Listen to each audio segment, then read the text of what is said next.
La période des fêtes est propice aux rétrospectives. L'année dernière, Just Focus était tout petit et je ne l'avais pas fait. Mais cette année, j'ai décidé de me rattraper et de profiter de la période pour vous repartager quelques épisodes qui ont cartonné. Cette semaine, vous aurez donc le plaisir de redécouvrir notre top épisode 2024. Et l'heureux élu pour cela est Marc Batty. Et je suis assez ravie que vous ayez aimé cet épisode, car je dois dire que c'est un aussi de ceux que j'ai le plus aimé enregistrer. Marc a un parcours exceptionnel, des engagements chevillés au corps, et pas une once de langue de bois. J'adore. Allez, c'est parti. Souvent, ce qui se passe, c'est que les citoyens se disent c'est à l'État de le faire, l'État dit c'est aux entreprises, l'entreprise dit c'est les comportements individuels. Ça s'appelle le triangle de l'inaction. Et ce truc-là, en fait, pour le vaincre, il faut se dire que justement, on arrête de reporter la responsabilité sur le voisin. On est un citoyen, on fait ses efforts. On est dans une entreprise, on la fait bouger de l'intérieur ou on la quitte et on fait une autre entreprise. On est citoyen, on vote pour des politiques qui, on espère, vont faire les choses. Mais qui va voter pour quelqu'un qui va lui interdire, lui mettre un quota carbone sur la figure ? C'est curieux cette méfiance autour de l'investissement financier. Alors qu'investir est tout simplement incontournable pour construire le monde de demain, quelle que soit la manière dont on l'imagine. Et vous savez quoi ? Prendre conscience de cette réalité, c'est déjà apporter une première pierre à son édifice.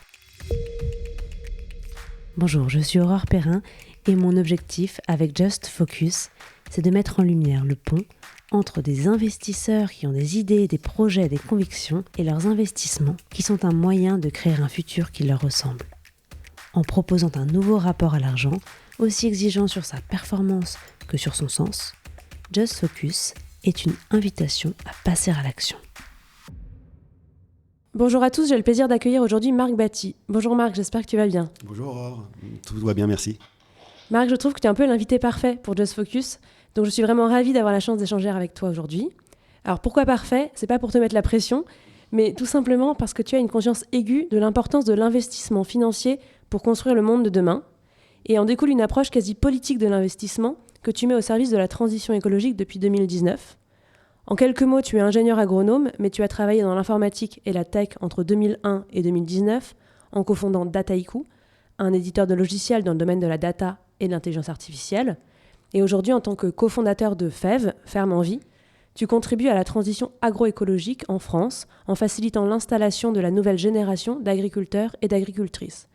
Alors dit comme cela, j'ai un peu l'impression que tu as fait un grand écart. Peux-tu m'expliquer comment tu es passé de la data à l'investissement à impact ?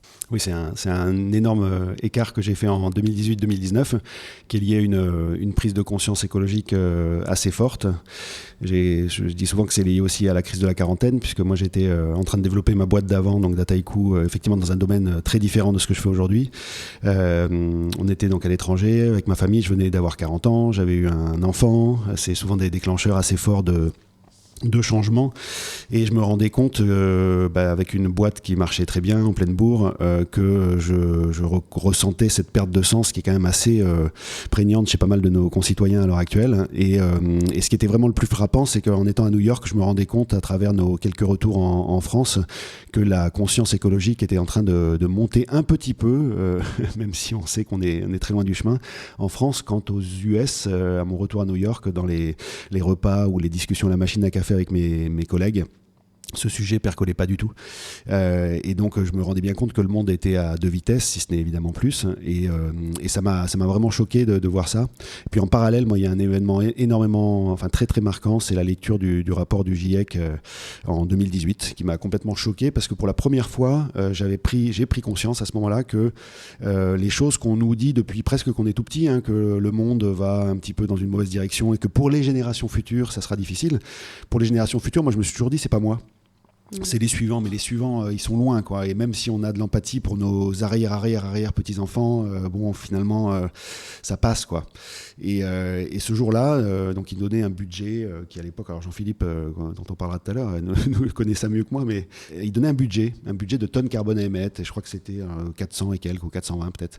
Et là, j'ai compris il le disait très clairement, qu'on avait 12 ans pour rester dans le cadre des accords de Paris et limiter le réchauffement climatique à quelque chose d'acceptable, acceptable étant déjà un grand mot, mais quelque chose qui peut nous permettre de maintenir notre terre vivable. Et donc, moi, en tant qu'ingénieur, quand on m'a dit il y a un budget, on connaît, ingénieur ou patron d'entreprise ou ce qu'on veut, on est habitué à piloter des KPI, on sait ce qu'on a à faire, et quand on dit il y a ça et pas plus, ça m'a complètement choqué, parce que je me suis dit que c'était pas une histoire pour nos petits-enfants, c'était pas une histoire pour mes enfants, c'était une histoire pour nous-mêmes en tant que Quadra, et qu'on allait voir ce changement climatique nous frapper de plein fouet de notre vivant.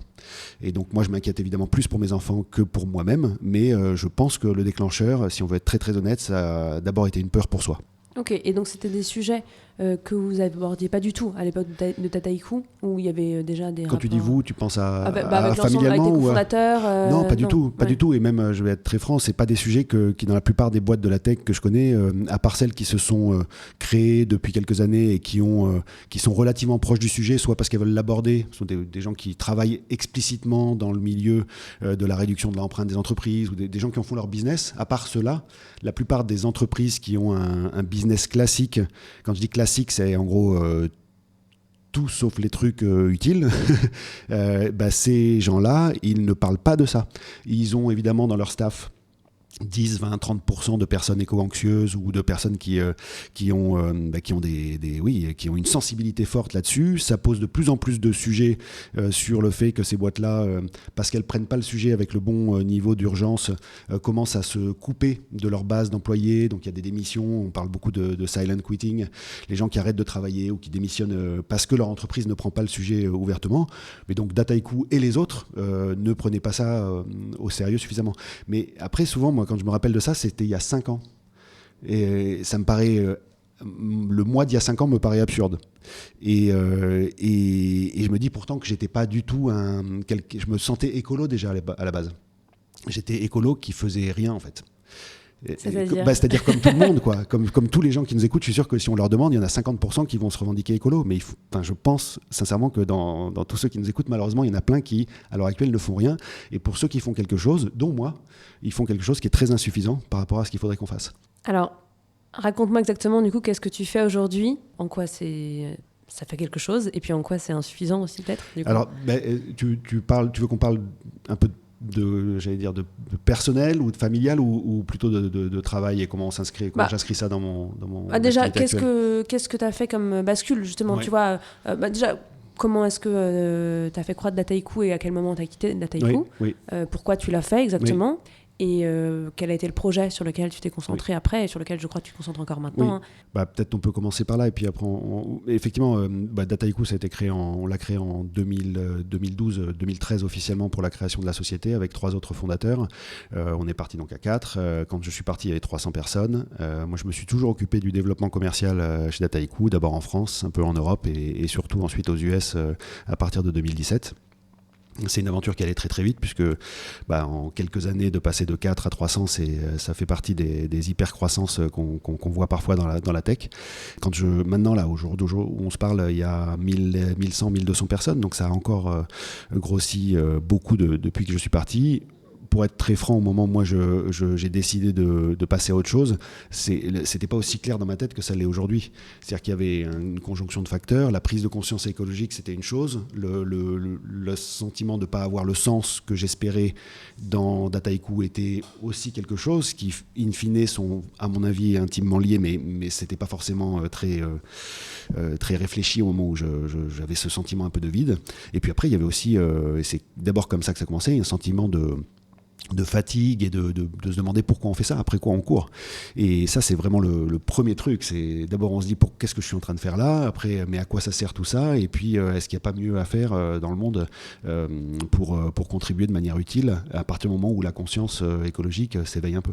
Et je trouve ça étonnant ce que tu dis, parce que j'imagine que pour avoir l'énergie de monter, de diriger une boîte pendant des années, il y a quand même un moment où tu trouvais un sens à ce que tu faisais. Enfin, tu peux pas faire ça si tu trouves pas de sens au moment où tu le fais. La plupart des gens qui ont une perte de sens à l'heure actuelle, ils ont quand même, en général, que ce soit en créant une boîte ou accepter un boulot, ils ont accepté un boulot. Ils sont allés, ils ont trouvé du sens. Le sens, ça peut être, par exemple, moi je suis très curieux, je suis ingénieur, j'adore les maths, l'informatique, même si j'ai fait agro. Un de mes premiers boulots, je bossais dans l'aquaculture, je faisais des bases de données et des algos. J'ai toujours aimé ça. Donc, pour tous les ingénieurs là qui nous écoutent, je pense qu'il n'y en a pas beaucoup qui se reconnaîtront pas si je leur dis que quand on code, on a l'impression de construire quelque chose. Quand on fait de la data, on a l'impression d'être un peu omnipotent. Donc il y a un petit sentiment quand même de faire des choses agréables. Et puis évidemment, il y a plein de choses qu'on peut faire d'utiles avec la donnée. Et puis il y a le côté excitant de monter une entreprise quand on est entrepreneur, a fortiori pour la première fois, se dire qu'on va créer quelque chose et de voir que ça se développe, ça crée aussi de l'énergie. Donc il faut pas être négatif évidemment sur tout. Tout ça, ça contribue à donner de l'énergie. Après, le sens, il se révèle au moment où les choses deviennent un peu plus dures, un peu plus longues, un peu plus lassantes. Et c'est un peu une sorte de relais de dynamique ou de relais de croissance. Et c'est là où on se rend compte qu'en fait, il n'y était pas et qu'on était motivé peut-être pour d'autres raisons. Et moi, je vais être très franc, puisque on est quand même sur un podcast où on parle de ça. J'avais monté à la base Dataiku, enfin pas Dataiku spécifiquement, mais j'avais souhaité monter une entreprise parce que je souhaitais être indépendant financièrement. J'avais le rêve que si ça marchait, je pourrais me mettre à l'abri. Donc ça a été un moteur aussi au début de l'aventure. Et c'est quand justement tu as senti aussi que tu étais à l'abri, aussi que les questions de sens se sont... Et aussi, alors voilà, ça c'est un peu quelque chose qui me met pas toujours très à l'aise, parce qu'effectivement, quand on a la chance d'avoir eu une réussite comme ça, déjà moi j'essaie d'en être conscient. Je sais que ce que je raconte par ailleurs est pas toujours audible, parce que quand on est un peu privilégié d'avoir ce luxe-là, on a un luxe de réfléchir à autre chose, et quand on a ce luxe de réfléchir à autre chose, je trouve qu'il est dur de pas ressentir une responsabilité écrasante de comment on doit occuper son temps, occuper son argent ou occuper son emploi du temps.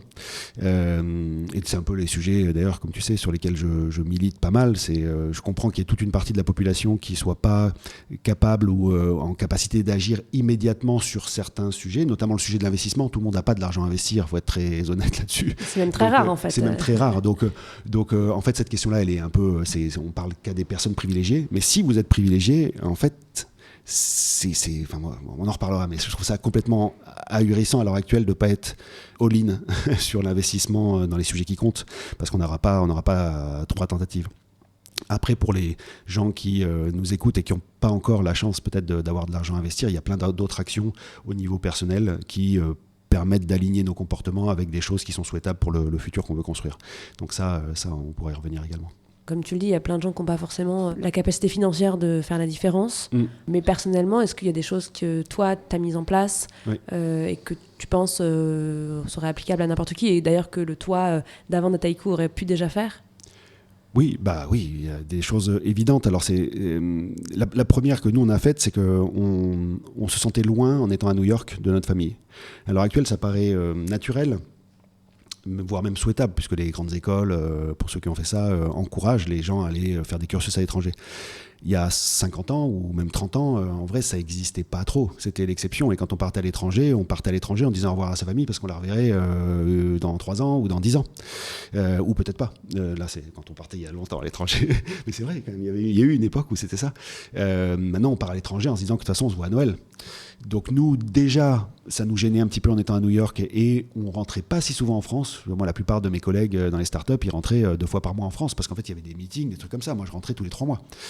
Mais tous les 3 mois, un aller-retour à New York, c'est 2 tonnes de CO2. Tous les 3 mois, ça fait 4 par an, plus 1 ou 2 extras parce qu'il se passe toujours un truc. Et en fait, c'est pas vraiment 3 mois. Quand on fait la moyenne lycée sur l'année, ça fait 1 fois tous les 2 mois. Puis on continue comme ça, et puis on se retrouve à faire 20 tonnes, 50 tonnes d'avions parce qu'on vit loin. Et donc là, on peut se dire que c'est pas vraiment moi, parce que c'est mon boulot. Mais c'est aussi un choix de vie, c'est mon boulot, d'aller vivre à l'étranger. Ça. Donc nous, on a dit, on se rapproche des familles, déjà parce que c'est chouette d'être à côté de notre famille, parce qu'on a un gamin, maintenant on en a 2, que les grands-parents, on vieillit tous, que c'est bien de se voir. Et le simple fait de faire du rapprochement familial, c'est con, mais on dépense moins de budget carbone.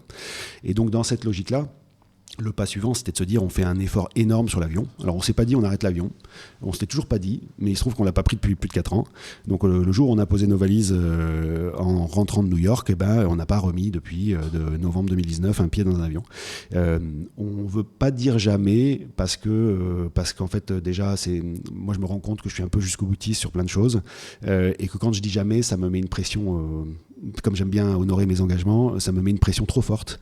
Et en fait, je préfère, à partir du moment où pas grand monde ne fait ça en France à l'heure actuelle, me dire que ça peut revenir et que c'est charge à moi de gérer mon truc.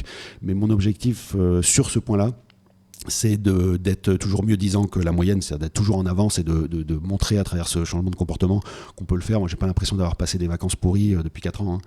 On peut se balader en France, nous on prend la voiture encore, et on a une consommation normale de voiture, ce qui veut dire pas terrible mais normale, mais on prend plus l'avion. Et après, il y a plein de choses. Donc ça, c'est l'avion. S'il y en a qui le savent pas, c'est pour ça que c'est pas une histoire d'argent, parce que moins prendre l'avion, ça coûte moins cher que prendre l'avion. Voilà. Et en fait, c'est ce que les gens parfois pensent, c'est que l'écologie c'est un sport de riches. C'est pas vrai. L'écologie c'est avant tout de la sobriété, donc c'est moins dépensé. Donc quand on dépense moins, c'est pas compliqué en fait. Et donc un autre truc qu'on fait, sur lequel il faut que les gens soient conscients, c'est qu'il y a évidemment l'énergie, mais ça c'est encore un truc un peu compliqué. Mais ensuite c'est l'alimentation. L'alimentation, enlever de la viande dans son alimentation, un peu, beaucoup, voire totalement. Donc nous on n'est pas végétarien, mais plus le temps passe, plus on tend vers un régime qui est vraiment flexitarien. Alors pas flexitarien comme certains le disent, flexitarien ça veut pas dire enlever une côte de bœuf une fois dans le mois. C'est flexitarien, ça veut dire manger un peu de viande quand ça se présente. Voilà. Et ça c'est deux impacts majeurs. Avec ça, plus un peu d'autres efforts, n'importe quel Français peut passer du jour au lendemain de 9 à 6 tonnes, en gros. Enfin, quand je dis 9, c'est pas vrai, parce que ceux qui nous écoutent et qui prennent l'avion 3 fois par an, ils sont pas à 9, ils sont à 14. Et la moyenne des Français est à 9, pardon, parce que tout le monde ne connaît pas ce sujet. Donc on est à 9, il faudra qu'on soit à 2 en 2050. Il faut le faire selon une trajectoire qui soit pas de faire tous 20 tonnes jusqu'en 2049, puis 2 tonnes en 2050, parce que ce qui compte, c'est chaque tonne qu'on ajoute dans l'atmosphère qui nous propulse dans un monde qu'on ne maîtrise pas.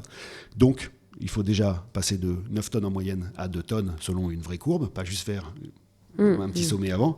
Une fois qu'on s'est dit ça, moi je suis à 6 tonnes, j'espérais être à 5, parce qu'il y a 2-3 trucs qu'il faut que je règle encore, mais je pense sincèrement que n'importe quel Français peut se mettre à 5 sans effort majeur. Ok. Mais de ne pas prendre l'avion, c'est un effort majeur pour plein de gens. Et moi, ce qui me frustre le plus, c'est pas de ne pas prendre l'avion. C'est que je ne prends pas l'avion, mais que tout le monde autour de moi le prend. Ouais, ça, c'est très très dur à vivre. Ouais, ça, c'est clair. Non, c'est clair. Parce qu'on se dit, en fait, moi, mon trajet d'avion, il ne changerait rien. Et en même temps, on se dit aussi que si tout le monde pense comme ça, il ne se passera rien. Exactement. Ouais. Et socialement, j'insiste, c'est pas dur de prendre des vacances en France ou pas loin, ou prendre le bus, ou prendre un train de nuit. C'est même fantastique. Dans la plupart du cas. Mais ce qui est dur, c'est d'entendre à la sortie de l'école le papa ou la maman du copain du fiston qui parle de leur futur voyage à Bali pour février. Parce que ça, on se dit, mais merde, moi je suis en train de faire ça. En fait, en vrai, je peux me le permettre. Je pourrais aller à Bali plusieurs fois par an si j'ai envie et je le fais pas. Donc pourquoi les autres continuent à le faire? Et après, ça amène d'autres questions qui sont quand même plus philosophiquement compliquées. C'est que moi, j'ai pas voyagé avant l'âge de 22 ans, donc je me sens pas complètement pour y gâter là-dessus. Mais quand, on va dire, entre 2016 et 2019, quand on était aux US, n'importe quel trajet, ça se fait en avion. J'ai eu une consommation, on va dire, sur 5 ou 10 ans de ma vie d'avion qui était tout à fait semblable à tous les gens qui nous écoutent. Enfin, semblable aux gens aisés, qui sont ceux qui, a priori, nous écoutent quand même. Et tu penses que c'est pas aussi le rôle de l'État, par exemple, d'interdire, justement, d'influer les comportements, que c'est vraiment une action qui doit être d'abord individuelle? Parce qu'il y a aussi ce discours-là qui dit un peu, tant que c'est autorisé, je le fais. Si c'était si grave, le problème, c'est que... Alors oui, ça c'est... Il y a énormément de choses... La plupart de ce qui est autorisé à l'heure actuelle... si on était raisonnable, on serait interdit et on se foutrait en prison. Mais parce qu'on pourra parler de l'investissement après. On autorise d'investir dans plein de choses qui devraient être fondamentalement illégales. Faire travailler des enfants, ça marche pas. Défoncer la planète et se pourrir...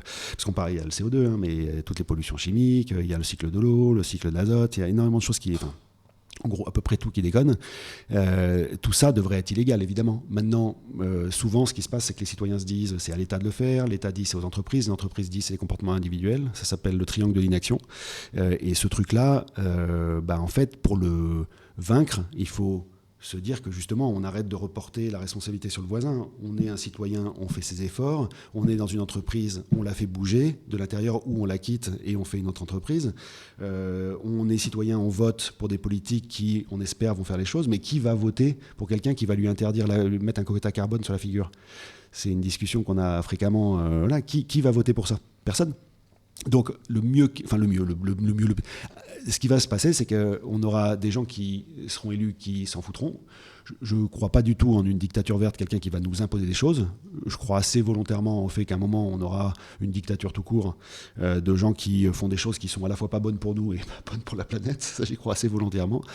Juste parce qu'on est dans le repli. On le voit un peu, même légèrement, ou c'est déjà un peu le début en ce moment. On est dans le repli sur nous parce que ça ne marche pas et on n'arrive pas à mettre des mots dessus. Et ce qui ne marche pas, c'est les inégalités sociales, c'est le fait qu'on est en train de défoncer notre planète. Tout ça, on essaie juste de le voir sur le prisme du chômage, de la croissance, du pouvoir d'achat. Mais c'est les symptômes directs du fait qu'on ne sait pas vivre sur notre planète. On ne sait pas vivre en société correctement en ce moment. Ça va faire la transition avec l'autre sujet sur lequel je voulais quand même vraiment t'entendre, faire mon vie. Je pense que c'est aussi une manière justement d'apprendre à vivre ensemble sur notre planète. Parce que si j'ai bien compris, c'est aussi une manière de créer du lien entre les personnes et de financer des projets. Est-ce que tu peux nous expliquer ce que tu fais avec Femmes en Vie Ouais. Oui, donc FEV, moi je suis le fondateur de FEV, on a créé ça en 2020 avec 2 autres personnes, Simon et Vincent. On est une entreprise à mission, on aide la nouvelle génération d'agriculteurs et d'agricultrices à s'installer en agroécologie.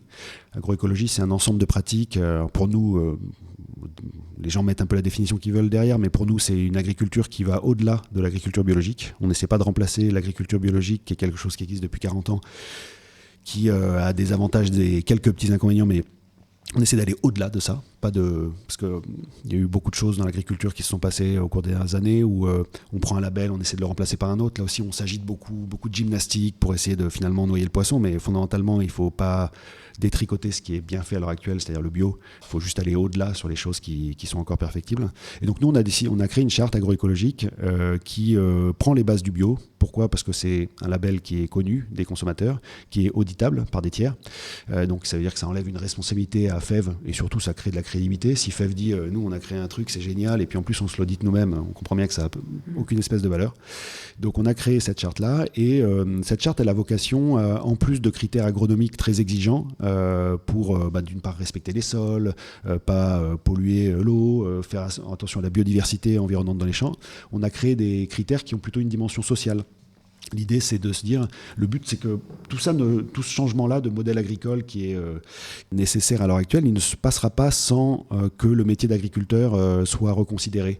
Et sans que ces personnes-là, qui sont quand même essentielles, à la fin de la journée, avant d'avoir fait de la data ou de l'AI, et avant d'avoir pris son MacBook, on a mangé éventuellement au petit-déj, quoi.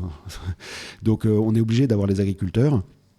Et ces agriculteurs, ils doivent bien vivre. Et c'est les mêmes débats qu'il y a eu sur les soignants pendant le Covid. C'est pourquoi les agriculteurs vivent mal. C'est eux qui nous nourrissent. Pourquoi les soignants vivent mal alors que c'est eux qui nous soignent. Si on enlève tous les mecs qui font de la data comme moi ou qui ont fait de la data comme moi, le monde tourne. Si on enlève les agriculteurs et les soignants, d'abord on commence à avoir faim. Ensuite on va à l'hosto parce que on n'a pas mangé et donc on se porte mal. Et puis s'il n'y a pas de médecin, on repart d'où on vient. Donc ça, faut quand même se rendre compte que dans la pyramide des besoins, il y a des métiers comme ça qui sont importants. Les agriculteurs, c'est numéro 1, ça dépend de ce qu'on veut faire, mais les agriculteurs, les soignants, tout ça c'est les métiers qui comptent. Et donc nous, pour qu'ils s'en sortent mieux, on a essayé de penser quels sont les critères qui font que les fermes vont être plus durables dans le temps, plus résilientes. Et il y a un axe fort qu'on développe, c'est la diversification. Alors ça va parler aussi aux gens qui parlent d'argent ou de patrimoine. Dans plein de trucs, on se dit, il faut diversifier. Vous gérez de l'argent, vous diversifiez. Vous gérez une entreprise, vous essayez de diversifier vos activités, parce que vous dites, faudrait quand même pas qu'il y ait un truc qui marche pas, et voilà. Mais en agriculture, non. Ça fait 70 ans qu'on diversifie pas. On spécialise. On a spécialisé les exploitations agricoles, on a spécialisé les régions et on a même spécialisé les pays. Du coup, on est obligé d'importer à tout va tout ce qui nous manque, y compris des trucs qu'on savait faire chez nous. Ça, c'est quand même assez chouette. Et dans ce cadre-là, la diversification, nous, on le voit comme un moyen, déjà de préparer le fait que, comme le climat est en train de remonter à vitesse grand V, et qu'on aura, je n'ai pas les chiffres exacts, mais le climat de Marseille probablement au milieu, voire au nord de la France dans quelques années, si vous misez tout sur une exploitation agricole, sur un type de culture dans le sud de la France, et que, pas de bol, dans 5 ans, il n'y a plus d'eau, ça ne marche pas. Donc, le fait de diversifier les productions, de commencer à réimplémenter des nouvelles cultures, ou quand on plante des arbres, des essences qui seront peut-être adaptées au climat de demain. Le fait D'un point de vue purement économique, d'être capable de diversifier, c'est se préparer aux aléas. Il y a une grippe aviaire, un atelier volaille, ça n'a pas marché cette année. Mais par contre, on peut faire du tourisme à côté.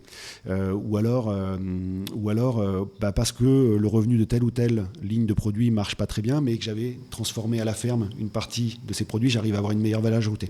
Et donc, tout ça pour dire quoi ? C'est que dans notre installation agricole, nous, ce qu'on aime faire, c'est mettre les agriculteurs et agricultrices dans des conditions, on espère, de réussite, en les encourageant à créer des fermes qui soient résilientes. Et comment on fait ça ? On fait des fermes diversifiées avec eux. Donc on installe plusieurs ateliers.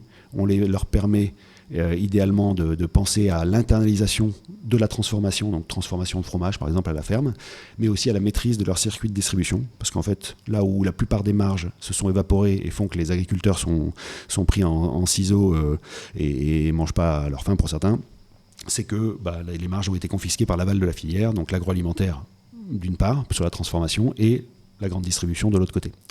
Et donc si vous commencez à faire un peu de transfo, vous gardez de la valeur ajoutée en interne, et si vous commencez à vous préoccuper de vos circuits de distribution, là aussi, vous êtes un peu plus maître de votre destin que quand vous êtes sur des filières longues, 100% en grande distrib. Voilà, donc ça c'est ce qu'on fait, et alors peut-être parce que là je suis rentré un peu trop vite dans ce débat, mais pourquoi ça crée du lien, pour répondre à ta question? Ça crée du lien déjà parce qu'on admet que le métier de l'agriculteur est important, on les met dans des conditions de réussite, ils vont pouvoir rayonner à l'échelle de leur territoire localement, mais aussi et surtout que cette transition on la finance grâce à l'aide des citoyens. Et en fait, la façon précise de FEV d'aider ces installations, c'est de dire on va collecter de l'argent, donc des investissements auprès des particuliers et un peu des institutionnels également. On va mettre ça dans une grande tirelire. Donc là, à l'heure actuelle, on a collecté 13 millions d'euros depuis 2 ans et demi sur cette partie-là. 13 millions d'euros, grosse tirelire. Avec ça, on achète des fermes, qui sont les fermes qui sont en train de disparaître. Il y a 200 000 exploitations dans les 10 ans qui vont disparaître. Donc en gros, la moitié sur 400 000. Pourquoi ? Parce que c'est toute la génération baby-boom est un peu plus vieille, puisqu'il y a certains agriculteurs qui n'ont pas eu le loisir jusqu'à présent de prendre leur retraite, mais en gros, les gens qui ont 65, 70 ans, qui partent à la retraite maintenant, qui vont devoir céder leur exploitation dans la plupart des cas, qui vont avoir du mal à la céder parce qu'il y a peu de repreneurs en face. Et donc ce qui va vraisemblablement se passer, parce que c'est la solution de facilité, c'est soit la vendre quand il y a du potentiel touristique et que les bâtiments sont de bonne facture, ça peut partir en résidence secondaire. Donc ensuite, à être exploité par des gens en sous-traitance, on appelle ça les ETA, mais souvent, c'est quand même pas là où on pratique la meilleure agriculture, parce que c'est pas quelqu'un qui prend soin, c'est quelqu'un qui délègue le fait de pouvoir cultiver les terres. Donc ça va être du bâtiment en résidence secondaire plus du travail à façon. Mais le cas qui est encore le plus fréquent, c'est que les terres partent à l'agrandissement de voisins qui ont déjà des surfaces importantes et donc qui consolident le modèle agricole sur lequel on n'arrête pas d'accélérer depuis plusieurs décennies, et donc avec tous les travers qu'on lui connaît et qui font que nous on est là pour justement dire il faut que ça s'arrête.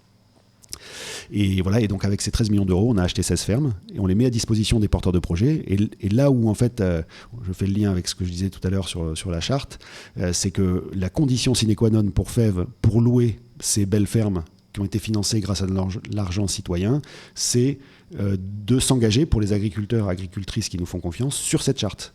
Donc ils ont le droit d'être là parce qu'ils signent un contrat avec nous qui est de dire je vais respecter et travailler ces terres selon les critères que vous avez implémentés. Donc ce sont des agriculteurs ou des agricultrices qui sont locataires de fermes qui vous appartiennent. Oui, enfin pas qui nous appartiennent, qui appartiennent aux citoyens. Qui appartiennent aux citoyens qui ont contribué. Oui. Et qui étaient déjà agriculteurs, agricultrices avant, ou qui se forment aussi sur le tas. Alors, non, ils ne se forment pas sur le tas. Il y en a, souvent, ce sont des gens qui ont été salariés agricoles. Ça peut être des reconversions. C'est rarement, et je pense qu'il faut raison garder, c'est rarement des gens qui viennent de quitter leur boulot chez Capgemini et qui se lancent 6 mois après. Parce que ça, il faut être assez réaliste. Hein, c'est une reconversion. Une reconversion dans n'importe quel métier, l'artisanat ou je sais pas, n'importe quelle autre chose, ça prend toujours du temps. Donc là, souvent, c'est des gens qui sont en reconversion ou pas, mais qui ont un parcours de plusieurs années de salarié agricole avant. Et donc, comme un entrepreneur, parfois, a été quelques années salarié ou de nombreuses années salarié avant de se lancer, là, c'est la même chose. Ce sont des gens qui sont dans le salariat et qui se disent à un moment, j'ai envie de travailler une terre qui un jour peut-être m'appartiendra. Et donc ça, c'est un autre aspect important du dispositif de FEV, c'est que nous, on est là pour donner un coup de pouce aux agriculteurs en leur donnant des belles fermes, en ayant un loyer dans un premier temps, mais la capacité, quand ils sont prêts au bout de 7 à 10 ans, et qu'ils ont en général commencé à rembourser significativement les autres emprunts qu'ils avaient à l'installation, on leur donne la capacité d'acheter à un prix avec une option d'achat qui est favorable, puisque en fait, s'il y a un prix marché qui est supérieur au moment où ils exercent leurs options d'achat par rapport au moment où FEV s'était porté acquéreur de la ferme, donc imaginons la FEV avait acheté à 100 et puis ça vaut 120 sur le marché 10 ans après, ils achètent à 110. Le but, c'est de les protéger contre une inflation des terres, sachant que, évidemment, pour les citoyens investisseurs, il faut bien qu'il y ait un petit peu de rendement, parce que sinon, il n'y a pas d'intérêt et puis personne ne viendra jamais nous faire confiance. Mais de l'autre côté, il faut bien se dire que la valorisation d'un actif comme la terre agricole, elle n'est pas liée juste à un contexte de marché et spéculation, heureusement, notamment en France, on est bien protégé par rapport à ça. Mais donc si la terre se valorise, c'est aussi peut-être parce que les agriculteurs et agricultrices qui travaillent dessus ont fait du bon boulot. Et pour l'instant, ça ne se voit pas encore trop sur les prix agricoles. C'est-à-dire que vous pouvez acheter des terres relativement pauvres ou des terres un peu plus riches. Ce n'est pas encore complètement bien intégré dans les prix des terres agricoles, mais notre pari, c'est que de toute façon, dans le futur, ça va être le cas. Et donc, il faut absolument que les agriculteurs prennent soin de la terre. Pourquoi ? Parce que des sols pauvres ou morts, dans 10 ou 20 ans, ça n'aura pas de valeur. C'est un peu le désert, c'est pareil. Et donc, si on veut se nourrir, il faudra des sols riches et on a besoin d'encourager les gens qui font bien ce boulot-là. C'est quoi la typologie de tes investisseurs chez FEV ? Parce qu'on a parlé du coup qui étaient les agriculteurs. Oui, bien sûr. Tes investisseurs, c'est quel type de profil ? Alors nous, l'investissement, on est très original en ce sens qu'il est ouvert de 500 € à plusieurs millions d'euros. Et de fait, on a des gens, on pourrait prendre un étudiant qui est étudiant en école de commerce et qui se dit en fait j'ai 500 € là de côté et je trouve que c'est quand même beaucoup plus ça a beaucoup plus de sens vu que je me pose des questions sur mon futur job et que justement je ne veux pas travailler dans certains domaines, ça a plus de sens de mettre mes 500 € ici chez FEV qu'ailleurs. On a, je fais les gros extrêmes, on a des gens qui sont des personnes riches en dizaines de millions qui vont mettre, alors pour l'instant quelques centaines de milliers d'euros, j'espère bientôt quelques millions, pour se dire, voilà, j'ai compris que j'allais pas vivre tout seul dans mon bunker, dans un monde inhabitable. Donc on a besoin, même si on n'est pas sur un placement le plus rentable par rapport à ce que je fais par ailleurs, j'ai besoin de sponsoriser des gens qui prennent soin des agriculteurs. Donc ça, c'est des gens qui sont à, on va dire, 500 000, 600 000 €. Et puis au milieu, la grosse tranche de gens qui font nos 1300 investisseurs, c'est des cadres supérieurs qui ont envie d'investir dans quelque chose qui a du sens, qui en général ont... C'est toujours pareil dans l'investissement, on se pose ces questions après avoir peut-être déjà fait un investissement, locatif, ou après avoir ouvert une petite assurance vie en fonds euros. Et là, ils se disent, je vais le mettre chez FEV.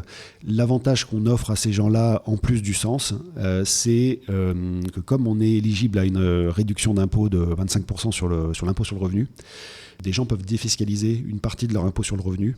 Alors, c'est pas magique, parce que pour bénéficier de 25% de réduction, il faut avoir mis les 100 avant. Donc, pour avoir 250 €, il faut quand même avoir investi 1000 €, 750 de plus. Mais il y a quand même énormément de gens qui font ce pari-là sur des investissements avec une typologie de l'ordre de entre 2000 et 50 000 €. Et quelque chose qui est assez intéressant, c'est que typiquement cette année, sur cette tranche de clients-là, ceux qui avaient mis en 2022 chez FEV, il y en a 45% qui ont remis en 2023. D'accord. Donc il y a une sorte de fidélisation, c'est qu'au bout d'un moment, quand on commence à se dire, est-ce qu'il y a un moyen intelligent d'enlever un petit peu d'impôt sur le revenu et qu'on trouve une solution comme FEV, et après c'est facile parce que c'est à la fois chouette, c'est bien géré, et donc les gens reviennent. Ok, et concrètement, pour un investisseur qui place les 1000 €, ouais. Son argent, il est bloqué pendant 10 ans, il est alloué à une ferme spécifiquement ou il est globalisé Comment ça il touche une rente par rapport au loyer qui est versé ou pas du tout ? Déjà, c'est mutualisé, c'est une foncière. Donc c'est pour ça que je dis c'est une grosse tirelire. Et puis on achète tous, en tant que citoyens, un ensemble de fermes. Donc ça, c'est fait... on a bien conscience que ça serait encore mieux peut-être sur le papier de se dire, tiens, j'investis dans telle ferme en particulier. Ça pourrait être un argument marketing, mais en pratique, ce qu'on essaie de faire, c'est quelque chose qui soit rationnel pour les citoyens. Et donc, on préfère leur dire, vous participez à une aventure commune et nationale. Il y a plein de belles fermes dedans et ça permet quand même de limiter au maximum le risque. Bah oui. Complètement. Comme dans plein de domaines. Donc c'est mutualisé. La part de la foncière se revalorise selon 2 éléments. C'est les loyers qui sont distribués, auxquels on retranche les charges évidemment de gestion et tout ça, plus la revalorisation du prix du foncier sous-jacent. Donc on est sur un investissement locatif très classique. La seule chose, c'est qu'on ne distribue pas les loyers. Okay. En agriculture, les loyers sont relativement faibles. On est aux alentours d'1%, 1,5% net de charges. Donc on préfère les recapitaliser, les remettre au pot, parce que sinon ça ferait une logistique relativement importante de redistribuer des montants relativement faibles aux investisseurs tous les ans. Et donc on augmente plutôt la masse d'investissements qu'on peut faire avec ça. Les investissements, ils sont bloqués 3 ans statutairement. Ça c'est quelque chose qu'on s'est mis comme ça, mais surtout ils sont limités à 7 ans, enfin ils sont bloqués pendant 7 ans pour tous les gens qui font la demande de la réduction d'impôt sur le revenu. D'accord. Et ça c'est le même dispositif que tu as sur l'investissement dans les PME, je crois que c'est la loi Madelin. Tu investis dans n'importe quelle start-up, tu peux bénéficier de ces 25%, alors c'est en train de changer d'ailleurs, mais tu pouvais bénéficier de ces 25% en contrepartie d'une détention minimale de 7 ans. Ce qui est bien, parce que c'est quand même un encouragement de l'État sur certains types d'entreprises. Donc, prenons ce qui est bon, hein. Mais l'idée c'est d'éviter un effet d'aubaine, de dire tiens j'investis là et puis dès que je peux je sors. Non, si on investit dans une entreprise, historiquement c'était à ça que ça servait, on investit dans une entreprise, c'est pour la soutenir idéalement sur le temps long. On n'est pas en train de boursicoter ou de faire du trading haute fréquence. Et donc voilà, c'est 7 ans.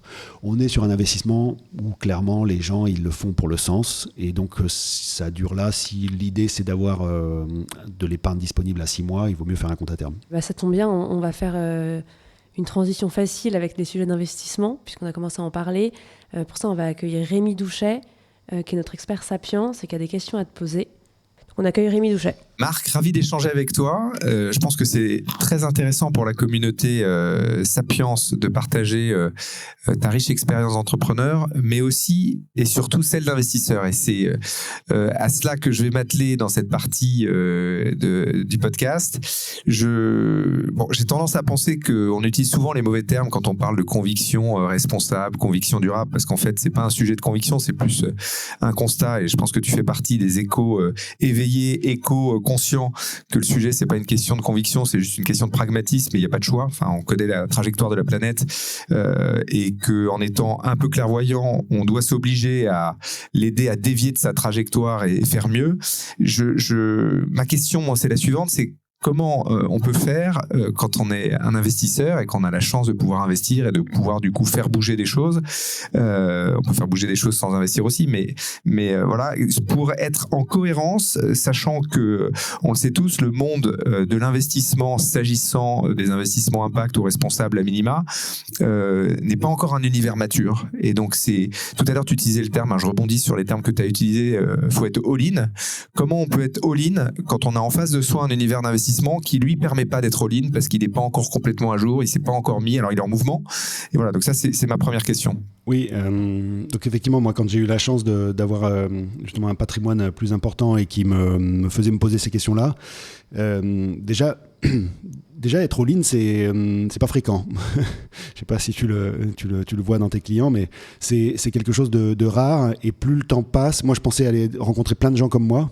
En fait non, il y a beaucoup de gens qui me disent qu'ils sont très motivés par l'impact, qu'il faut que la planète ça va pas, voilà. Tout le monde partage des constats, tout le monde on fait des beaux dîners, on se parle de ça, on est tous sympas, il n'y a personne qui fait rien, et j'exagère à peine.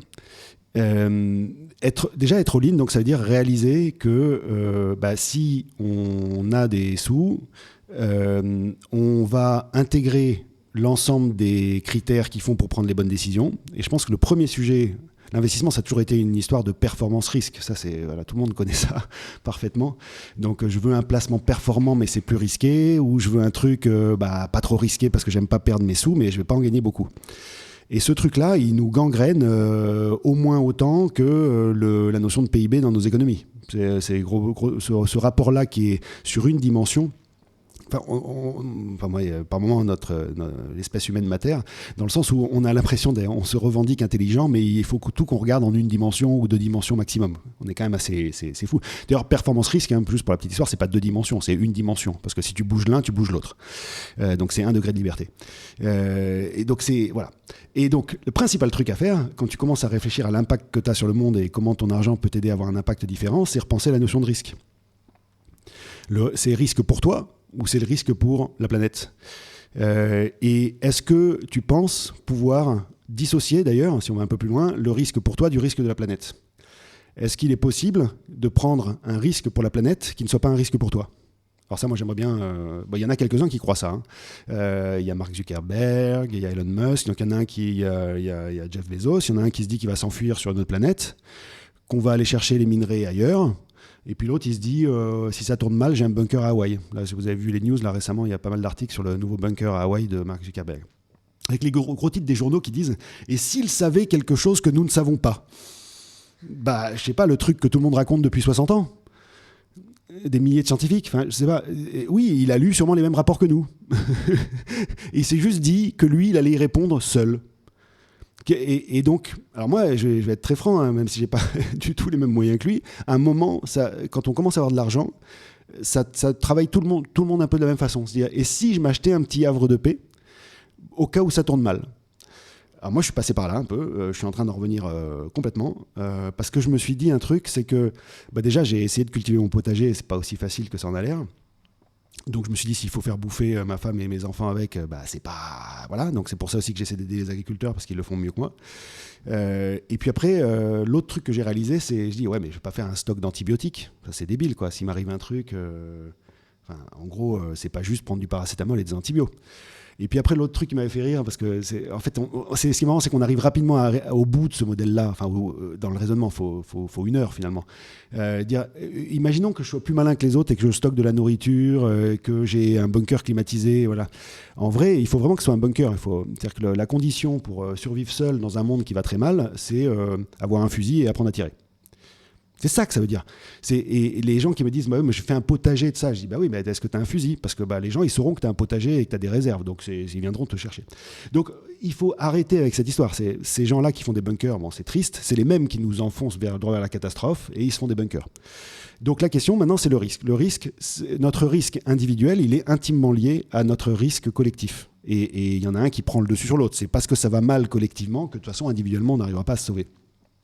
Une fois que tu as dit ça, le risque financier, il me paraît extrêmement dérisoire à l'heure actuelle. C'est-à-dire que les gens qui se disent, tiens, j'investis pas dans l'impact parce que c'est moins rentable que les autres trucs que j'ai par ailleurs, c'est des gens qui se disent, en fait, continuer à défoncer la planète, ça marche. Pourquoi ? Parce qu'on n'a pas encore réalisé qu'on creuse notre trou. Et donc, que vaudra cet argent ? Et en fait, il y a quand même des gens qui commencent à le dire là, donc c'est pas des zadistes qui aiment Mervert, machin, qui veulent, parce que c'est quand même souvent la critique qu'on peut avoir quand on tient les propos que je tiens présentement. C'est des gens qui disent, en fait, quid des actifs pétroliers dans 20 ou 30 ans, ou même dans 10 ans. C'est-à-dire qu'au moment où on se rend compte que ce truc-là n'a plus d'espoir ou d'avenir, est-ce que finalement un investissement considéré comme extrêmement rentable à l'heure actuelle l'est vraiment dans 10 ans ?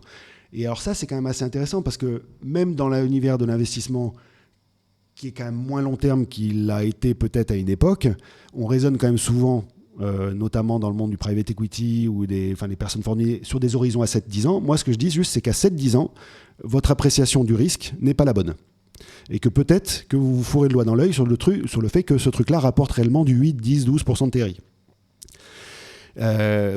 Alors après, comment on fait pour être all-in dans l'impact ? En fait, c'est simple, c'est que tu ne peux pas être all-in dans l'impact et tu dis l'univers ne s'y prête pas. Pourquoi il ne s'y prête pas ? Parce qu'il y a une comparaison à côté entre investir dans l'impact versus ne pas investir dans l'impact. Si tu as le choix de ne pas investir dans l'impact, que personne ne t'éveille au fait que le risque il est bien plus grand qu'un simple risque financier et individuel, et que tu regardes un placement froidement en disant il y a celui-là qui, niveau de risque modéré, 7% d'un côté, 3-4% de l'autre, donc 7% pour un truc qui n'est pas vertueux et 3-4% pour quelque chose qui essaie de faire un effort, lequel tu prends ? Il faut quand même avoir un sacré luxe et de sacrés moyens pour se dire que tu prends le truc à 3-4%. Ce que certains vont ensuite apprécier comme de la philanthropie, fondamentalement. Dire, bah voilà, tu as fait un effort, tu as fait ta bonne action. Donc voilà. Et après, alors là où ça me fait un peu disjoncter, c'est que du coup, il y a quand même des gens qui le font. Ils vont se dire, bah, moi je fais 10% impact. D'ailleurs, c'est un peu la logique des fonds 90-10 ou ce genre de choses. C'est je vais faire 10% de bien. Et en fait, ça s'arrête là. Et tu as envie de leur dire, mais et les 90%, c'est quoi alors ? Tu es capable. Et moi, je trouve que si je tolère que les gens soient mal, d'une certaine manière, informés et du mal à comprendre ça, parce que moi, je suis passé par là, et on est quand même très nombreux à être passés par là il y a quelques années à peine, le truc que j'ai le plus de mal à accepter, c'est les gens qui ont les moyens, fondamentalement, qui se posent ces questions-là, se revendiquent faire l'impact et arrivent à se dire on fait de l'impact en faisant un pas en avant, 10 pas en arrière. Si tu as compris, tu peux pas faire ça. C'est pas possible parce que tu peux pas dire je creuse mon trou 10 fois et je remets une petite pelle une fois. C'est pas possible. Voilà. Et ça, c'est ce que je côtoie moi à peu près tous les jours dans mon univers. Et Marc, ce que je trouve très intéressant dans ce que tu dis, c'est que finalement, quand il faut prendre ces décisions d'investissement, il faudra ajouter un critère clairement extra-financier et que finalement, c'est une perf ajustée du risque climatique, un peu comme on parle du PIB de extra-financier et du bonheur, enfin de l'indice du bonheur et pas l'indice juste de la croissance. C'est que finalement, un peu comme, c'est une histoire de miroir aux alouettes, c'est-à-dire qu'on a l'impression qu'on fait une bonne affaire en ayant un bon rendement, mais en fait, ce rendement, il va peut-être continuer, mais en fait, le remboursement du capital qui sera investi sera zéro parce que l'actif n'existera plus le jour où la planète cessera où l'actif cessera d'exister, comme le pétrole ou les matières qui vont disparaître un jour. Et donc, est-ce qu'il faudrait pas, et moi je trouve que c'est très intéressant comme sujet, finalement, faire comme certains font, des calculs, enfin nous, nos clients chez Ivesta, on fait ça aussi, mais une performance ajustée du risque, mais là, une performance ajustée du risque extra-financier, climatique, et du coup faire un calcul mathématique très pragmatique pour que l'investisseur se rende compte qu'en fait, peut-être qu'il fait 7%, mais 7% fois 0 demain, il vaut mieux faire 3% fois 100 pendant 30 ans, quoi. C'est oui, c'est exactement ça.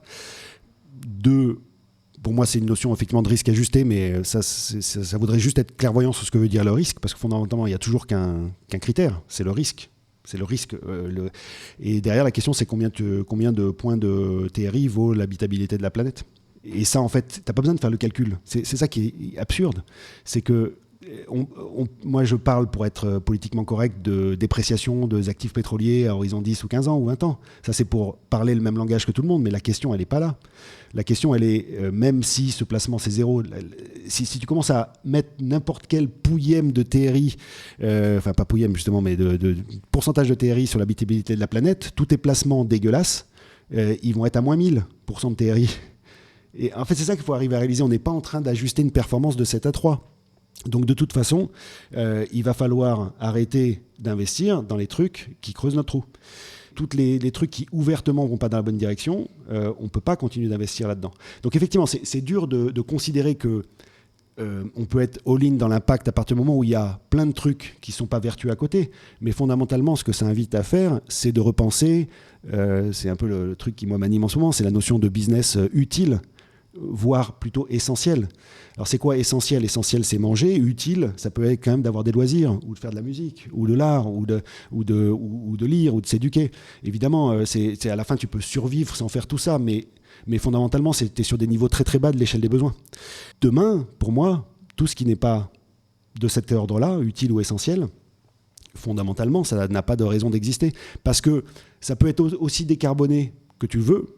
Tu vas pas faire de la pub décarbonée, tu vas pas faire du voilier de luxe décarboné, tu vas pas faire du... Ça n'a pas de sens parce que déjà, décarboné, en vrai, c'est jamais décarboné, c'est t'émets du carbone et puis t'essaies de compenser par certains artifices comptables. Mais donc, pour ne pas émettre du carbone, et surtout, parce qu'on parle souvent du carbone, et c'est le plus simple peut-être pour tout le monde de comprendre, mais fondamentalement, tu as toutes les autres limites qui sont compliquées, d'exploitation des minerais, de pollution atmosphérique, de perturbateurs endocriniens, de plastique, de machin, enfin bon, le tableau, il est quand même pas rose. Donc voilà, tu es obligé de juste te poser la question de dans quoi on veut investir. Et effectivement, je te rejoins... moi, j'ai rêverais de tomber sur des fonds ou des gens qui me disent j'ai réfléchi, là, je ne l'ai pas fait en regardant des boîtes qui avaient des trajectoires de décarbonation, parce que ça, c'est un peu ce qu'on trouve dans l'univers de l'impact, et j'avoue que moi, je suis obligé de faire un peu ça parce qu'il n'y a pas toujours beaucoup mieux. Moi, j'aimerais qu'on me dise je t'ai fait un portefeuille, c'est que des boîtes qui sont utiles pour le monde de 2050. Dans lequel je pense que Fèvre rentre, et puis il y a évidemment d'autres boîtes qui rentrent. Il faut manger, il faut se soigner. Moi, je ne suis pas anti-innovation. Je pense qu'il va falloir qu'on innove aussi dans la santé. On va avoir quand même un certain nombre de problèmes de santé publique sur lesquels il va falloir qu'on soit plus malin qu'en 1950, c'est sûr. Donc, il y a de la place pour de l'innovation, mais dans des secteurs très, très ciblés et pour des choses qui sont utiles. Il y a d'autres endroits où je pense qu'on pourrait... J'ai vu un article édifiant hier, c'était le mec qui s'est dit qu'il allait faire des glaçons de luxe pour les Émirats arabes. Donc il va aller... Il fait un truc propre, hein, c'est quand même, il y a la banquise qu'ils font, il va récupérer des trucs de très grande qualité parce que c'est de la glace qui s'est formée il y a 100 000 ans, et puis il va l'acheminer. Alors pour l'instant, c'est pas complètement propre, tu comprends, parce qu'il y a un peu de carbone qui est mis quand même dans le transport pour les transporter dans les pays où il fait 50 degrés, mais il va le décarboner, ça. Ça, c'est une start-up. Tu dis, mais... What the fuck, quoi. Pas possible. Et ce que je trouve intéressant dans ce que tu dis, c'est que finalement, tu parles d'utilité, d'utilitarisme, mais finalement, c'est presque darwinien. C'est-à-dire qu'en fait, si on ne s'attache pas à investir là où c'est utile, finalement, dans 20 ans, dans 30 ans, dans 40 ans, dans 100 ans, de toute façon, il n'y a plus de planète. Donc, le vrai sujet, c'est d'être très pragmatique, et c'est ce que j'aime bien dans tes posts qu'on peut lire sur LinkedIn, c'est que c'est une question... Enfin, c'est pas d'être un Khmer vert, c'est d'être extrêmement clairvoyant sur le fait qu'en fait, on n'a juste pas le choix. En fait, il peut y avoir des gens qui sont opportunistes dans le fait d'investir dans ce qui est responsable ou ce qui a impact, parce que probablement que comme on n'a pas le choix, finalement on fera de la belle performance, mais c'est surtout juste qu'on n'a pas le choix. C'est en dehors d'être opportuniste ou d'avoir une conviction, c'est juste que l'univers de l'investissement doit se mettre au diapason et au rythme de ce que la planète permet la trajectoire qu'elle sera en capacité d'accueillir. Moi, j'avais une autre question. Tu parlais tout à l'heure tu crois pas à la dictature verte, mais moi, je pense que c'est quand même aussi important aujourd'hui, c'est que l'univers de l'investissement, il est extrêmement large. Est-ce qu'il y a des domaines d'investissement, alors tu l'as un peu évoqué, donc je vais pas te refaire revenir là-dessus, mais est-ce qu'il y a des domaines d'investissement qui devraient plus exister? Est-ce qu'il y a des réglementations, des régulations qui devraient intervenir pour éviter, parce que comme on a compris, la prise de conscience, elle prend du temps, il y a encore une bonne dose d'individualisme chez les investisseurs. Est-ce qu'il faudrait réguler plus fortement pour éviter justement qu'il y ait des dérives qui entraînent en fait cette trajectoire un peu incontrôlable de la planète, du réchauffement climatique et du non-respect du projet de 2050 pour l'instant? Donc c'est réglementation, mais pas que sous l'angle de l'investissement que tu me demandes, c'est ça? Oui, en fait, c'est peut-être avec le regard de l'investissement. C'est-à-dire qu'aujourd'hui, on peut tout faire. Rien n'est plus ou moins interdit. Alors, si ce n'est qu'il y a des labels qui imposent certains fonds de ne pas investir à droite à gauche, mais on connaît la solidité des labels. Le principe du label, c'est que c'est surtout un label. Et donc, moi, je me dis, est-ce que tu penses qu'on pourrait aller plus loin dans l'entourage de cette réglementation qui est hyper light en fait aujourd'hui, s'agissant du... Oui, alors moi je maîtrise assez mal les sujets réglementaires et notamment tout ce qui arrive, la SFDR.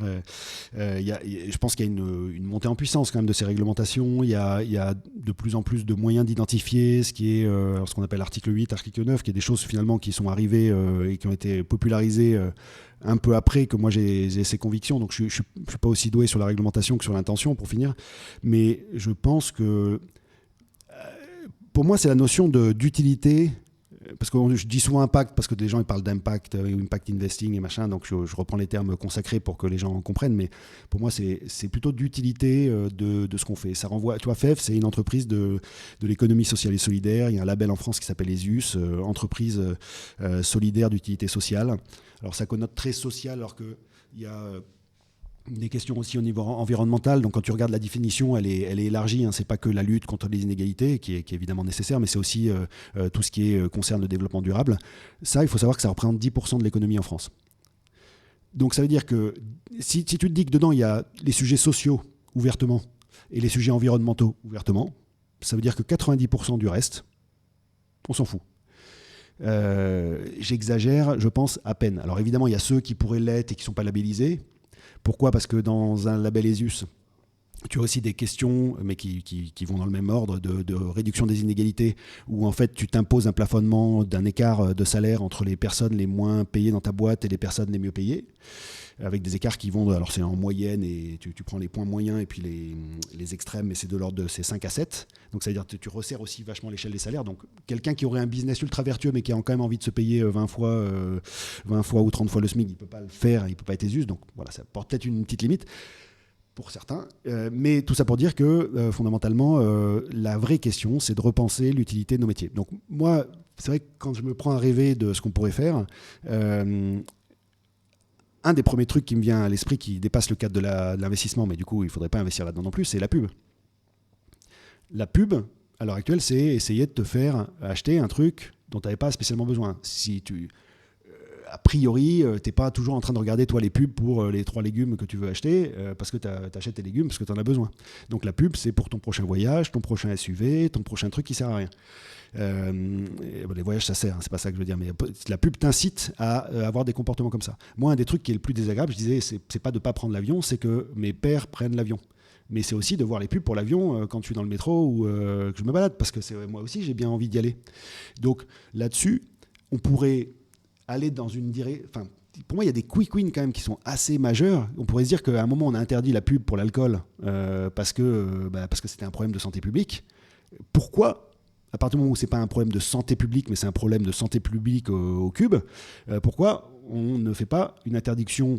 On peut se la faire sur 3 ans si on a envie, pour commencer gentiment en année 1 et puis accélérer en année 2 et 3, mais on interdit la pub pour les voyagistes.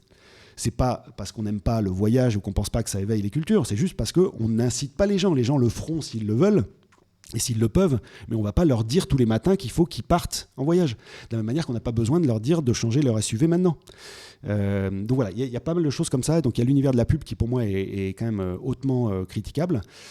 Et à contrario, attends, je vais te dire un truc qui est quand même assez frappant, c'est que moi j'ai besoin de me faire connaître du grand public pour que les gens se disent c'est important d'investir dans des projets comme FEV et les autres alternatives. Hein. Le but, c'est pas de faire de l'autopromo. Mais le simple fait qu'il y ait des gens qui soient prêts à payer plus que moi pour faire de la pub fait que moi, je ne suis pas visible. Donc c'est une concurrence déloyale. Double l'effet qui se coule. Donc c'est quand même voilà. Donc il y a la pub, il y a évidemment tout. Bon, le secteur des énergies fossiles, on te dit quand même, c'est l'ONU, l'Agence internationale de l'énergie. Enfin en gros, c'est le GIEC évidemment, qui te disent qu'il ne faut pas faire des nouveaux projets. En fait, si on sort le pétrole de terre, on va le consommer. Il n'y a pas vraiment même s'il y a des débats sur cette question, il n'y a pas vraiment de solution. On va le sortir, on va le consommer. Donc en fait, il ne faut pas faire des nouveaux projets. Il ne faut pas attendre que la demande baisse pour se dire que l'offre du coup baissera. Donc on ne fait pas des nouveaux projets. Ça, il y a de plus en plus de fonds, et il y a eu un débat sur l'ISR récemment, mais il y a de plus en plus de fonds qui pratiquent des critères d'exclusion sur les énergies fossiles, avec beaucoup d'hypocrisie derrière, parce que si je comprends bien, d'un côté, tu ne finances pas les projets d'énergie fossile, mais tu finances les gens qui les financent. Il y a des effets un peu de... toujours des moyens de contourner le truc. Donc voilà. Mais en gros, voilà. De manière générale, pour moi, la suite des trucs comme les articles 8, article 9, c'est quelle est l'utilité première de ton business et à quoi ça sert ? Et quand tu passes ça à ce filtre-là, ce qui est un peu ce que moi je fais dans chacune de mes actions ou raisonnements, t'es vite limité, hein, parce que tu te dis, mais en fait, pas grand-chose, quoi. C'est pour ça que les gens, tu sais, la quête de sens, qui a été théorisée, les bullshit jobs, tout ça, c'est la même cause. Non, c'est sûr. Moi, je veux rebondir sur quelque chose que tu as dit tout à l'heure, c'est-à-dire que pour se mettre en chemin vers le 2050, 2 tonnes, et on voit bien qu'on en est tous très loin aujourd'hui, ça veut dire d'être moins énergivore, a priori moins consommé. À la fois, c'est une bonne nouvelle parce qu'on considère que si on est dans une sobriété plus grande, ça coûte moins cher, donc c'est plus facile d'aller vers une solution moins onéreuse qu'une solution plus onéreuse. En tout cas, c'est plus universaliste, on va dire. Aujourd'hui, moi, la question que j'ai envie de te poser, mais c'est pas spécialement à toi que je pose la question, mais c'est une question de réflexion presque philosophique, c'est est-ce que les modèles de réussite de notre société aujourd'hui sont compatibles en fait avec cette sobriété heureuse ou en tout cas en objectif? Est-ce qu'il ne faut pas qu'on réinvente des modèles dans notre capitalisme qui a plutôt tendance à prôner l'accumulation, la transmission? Il y a des super il y a des super évolutions. Hein. On a vu, tu connais, je crois, le fonds 2050 qui a réfléchi à un modèle de détention de la société de gestion avec un fonds de pérennité. Donc là, on est complètement dans l'inverse de l'accumulation parce que finalement, la société de gestion de ce fonds d'investissement dans l'impact n'appartient pas à ses fondateurs. Elle est donnée à la planète, en fait, puisque c'est un fonds pérenne. Moi, je veux t'interroger sur ce sujet-là parce que c'est une vraie question que je me pose pour tous ceux qui qui évoluent dans l'univers de la tech, mais pas que, et qui ont un peu réussi. C'est finalement, on prône les levées de fonds, la réussite, les cartons, les IPO. Est-ce que c'est compatible avec une sobriété plus grande souhaitable pour que la planète continue à exister et que nous aussi, on soit encore en vie, nos enfants, nos arrière-enfants, dans 40, 50 ans, 100 ans? Oui, il y a plusieurs questions dans ce que tu dis, mais le modèle de réussite qui est basé sur l'argent, c'est pareil, ça fait partie des sujets qui me mettent mal à l'aise parce que quand tu as la chance d'en avoir, c'est facile de le dire. Mais oui, moi j'aimerais que, par exemple, j'ai eu un petit débat sur LinkedIn hier sur une histoire d'utilité des véhicules, et puis à un moment je dis oui, mais c'était la comparaison entre combien de personnes tu trimbales avec une voiture versus un vélo, et puis qu'est-ce qui est le plus énergivore. En gros, vous montrez que la plupart du temps, dans une voiture, la stat c'était 1,2 personnes par véhicule, que dans Paris tu roules je crois en moyenne à 14 km/h quand tu es en voiture, donc en fait si tu as un vélo normal ou même à assistance électrique, tu te portes mieux pour finir. Bref, tout ça pour ça. Et donc il y a quelqu'un qui me prend soi-disant en flag d'être bobo écolo, et c'est encore une réflexion, toi, de bobo écolo, de dire qu'on peut être en vélo. Comment tu fais pour trimballer les gens sur 500 km, c'est ça. Et je sais plus pourquoi, je dis oui, mais en fait, avec un BMW X6 que je prends comme exemple parce que c'est une voiture complètement surdimensionnée, complètement scandaleuse à mon sens, je dis en fait tu transportes toujours au max, déjà en moyenne tu vas transporter 1,2 personnes parce qu'a priori les gens qui ont ça ils sont dans Paris et vont au boulot avec, mais surtout même si tu les transportes sur 500 km tu transportes 4 personnes, et avec mon C4 moi je transporte 5 personnes en fait, pas 4, et j'ai un plus grand coffre et je pèse 1 tonne de moins. Je consomme 2 fois moins, ça, bon bref. Et voilà, on rentre dans un petit échange, et il me dit il faut pas être jaloux, mon bon monsieur. Et en fait, alors après tu veux pas dire, mais en fait, mais le X6 je peux l'acheter, évidemment que je peux l'acheter. Donc ça renvoie au modèle de réussite. Parce que je lui dis que X6 c'est pas une bonne idée, je suis jaloux.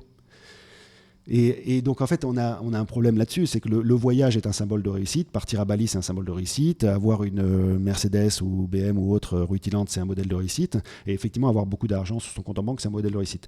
Je dois t'avouer qu'effectivement moi j'aimerais un jour qu'on se dise que Marc il a réussi parce qu'il a embarqué plein de citoyens dans FEV. C'est ça que j'aimerais qu'on se rappelle de moi, quoi, d'une certaine manière.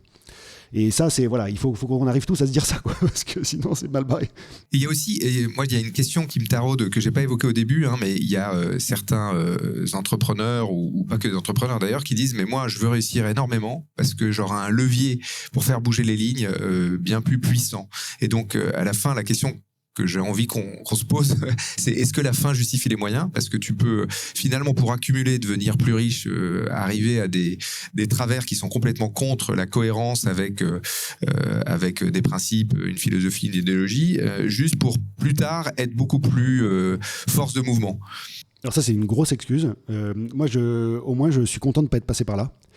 Je l'ai fait de manière très différente. C'est que je m'étais dit que je voulais me mettre à l'abri et que j'aimerais un jour avoir les moyens de faire ce que je veux.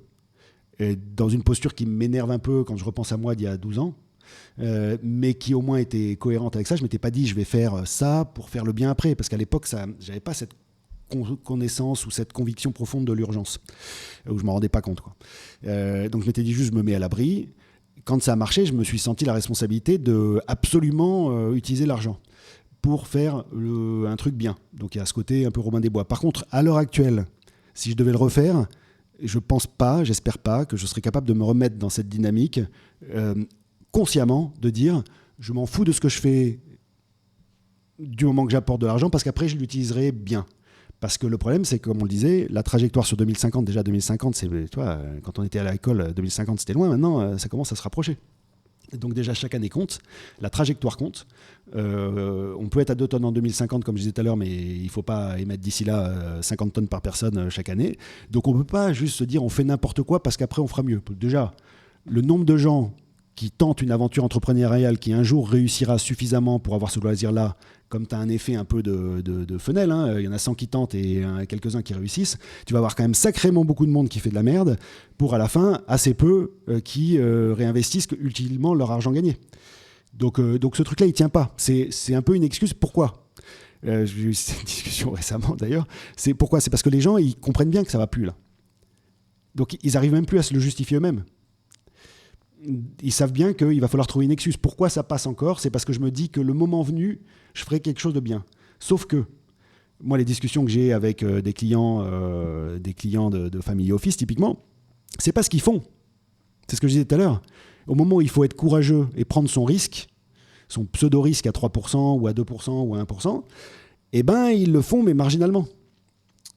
Et ils ne sont pas all-in, et ils ne le sont pas tous. Donc il y a ceux qui ne sont pas conscients, il y a ceux qui sont un peu conscients et qui ne le font pas, et puis voilà. Donc la probabilité qu'il y ait beaucoup de gens qui gagnent 10, 20, 30, 50 millions et qui ensuite passent à l'action, elle est finalement faible. Je voudrais rebondir sur une trame de fond sur la notion de transmission quand on a un peu de patrimoine et que justement on se dit qu'est-ce que je veux laisser à ma destinée, mes enfants et tout ça. Est-ce que finalement ce phénomène d'accumulation où quand tu transmets à tes enfants, on ne fait qu'accumuler parce qu'on transmet à la génération d'après, c'est quoi ta vision, comment qu'est-ce qu'on doit transmettre à ses enfants ? Je ne parle pas que de transmettre de l'argent. C'est quoi ce passage de témoin qu'il faut faire pour ses enfants, parce que je pense qu'il y a aussi dans le modèle de réussite, il y a cette notion de transmission qui est aussi un petit caillou dans la chaussure, parce qu'on se dit qu'il faut absolument transmettre à ses enfants ce qu'on a réussi à construire pendant sa vie, mais c'est pas toujours un cadeau, et notamment eu égard à toutes les discussions qu'on a depuis le début de ce podcast. Bah oui, en fait c'est ça, tu peux te dire, si tu raisonnes au niveau individuel, tu veux transmettre quelque chose qui permet de se prémunir et de mettre ta famille à l'abri. En fait, on a tous voulu, je pense, dans l'univers de l'investissement ou du travail ou de la réussite, le but, c'est de mettre sa famille à l'abri. Moi, c'est ce que j'ai commencé par faire quand j'ai eu quelques sous. J'ai commencé à me dire, une assurance vie pour les enfants. Je pense que ce truc-là évoluera dans le temps. Parce que dans le modèle actuel, où on n'est pas capable de prendre soin de nous et de notre planète, tu as toujours envie de te dire, tu vois les risques grandissant, donc tu as un peu envie de te protéger. Tu te dis, voilà, au moins ils auront ça. Mais ce truc-là, il ne tient pas la route non plus, on est d'accord. C'est pas du tout, moi je sais très bien que ça doit évoluer. Ça renvoie à la question de... en fait, si tu y penses, c'est quand même assez absurde de se dire, voilà, j'ai quelques millions et je vais les transmettre à mes enfants. Mais ils ont fait quoi, tes enfants ? Qu'est-ce qu'ils ont fait à part naître dans la famille Douchet ou Bâti ? Non, ils sont moi, je les ai pas eus, je m'en suis très bien porté. Pourquoi est-ce que c'est pas un jeu qui se remet à zéro à chaque fois, ça ? À zéro, ou après, tu vois, ça dépend quel est ton niveau de radicalité sur la question. Moi, je pourrais concéder qu'il y ait un peu d'héritage. Mais même les limites que je mettrais, si tu me demandes, enfin, tu vois, tu pourrais dire, on met une limite à 100 000 euros. Mais même 100 000 euros, moi, je les ai pas eu en héritage. Ou de toute façon, tu les as souvent bien plus tard. Donc la question, c'est plutôt les centaines de milliers ou les millions que tu vas donner en avance à tes enfants pour qu'ils puissent en jouir alors qu'ils ont 20, 30 ans ou 40 ans. Ça n'a aucun sens. Donc, et après, ça renvoie aussi à la question de est-ce que collectivement, on est capable de prendre soin des générations futures ? Donc, si tu n'étais pas inquiet sur la vie de tes enfants et leur retraite et le fait qu'ils puissent aller à l'école et se loger décemment, tu n'aurais même pas ce réflexe en fait d'avoir l'héritage et de vouloir les mettre à l'abri. Et tu pourrais remettre ce patrimoine à zéro à chaque génération. Imagine quand même avec tout ce qui est pas prélevé en héritage à l'heure actuelle, et on sait très bien que, enfin je pense, ça tu me confirmeras, tu sais mieux que moi, que c'est comme dans l'imposition, les plus riches arrivent toujours à trouver les bonnes façons de faire pour finalement ne pas léguer grand-chose. Tu as des dizaines de milliards ou centaines de milliards en puissance qui pourraient financer des efforts massifs de transition de nos sociétés vers des modèles plus sobres, de réduction des inégalités, tout ça. Chaque fois, on va t'objecter, oui, mais monsieur Arnaud et les autres, ils créent de l'emploi, ils sont... c'est des modèles de réussite, justement. Et puis, surtout, on peut pas prélever ça parce qu'on va démanteler leur société. En fait, c'est des trucs qui ne sont pas liquides. Alors, il y a une part de vrai. C'est la société, en fait, souvent, on valorise ça des dizaines de milliards, mais ce n'est pas liquide. Moi, ce que je me dis, alors, c'est un sujet d'ailleurs que j'aimerais creuser, c'est qu'en fait, ça serait l'occasion de remettre ces trucs-là dans le patrimoine alors, français, parce qu'on est français, mais public.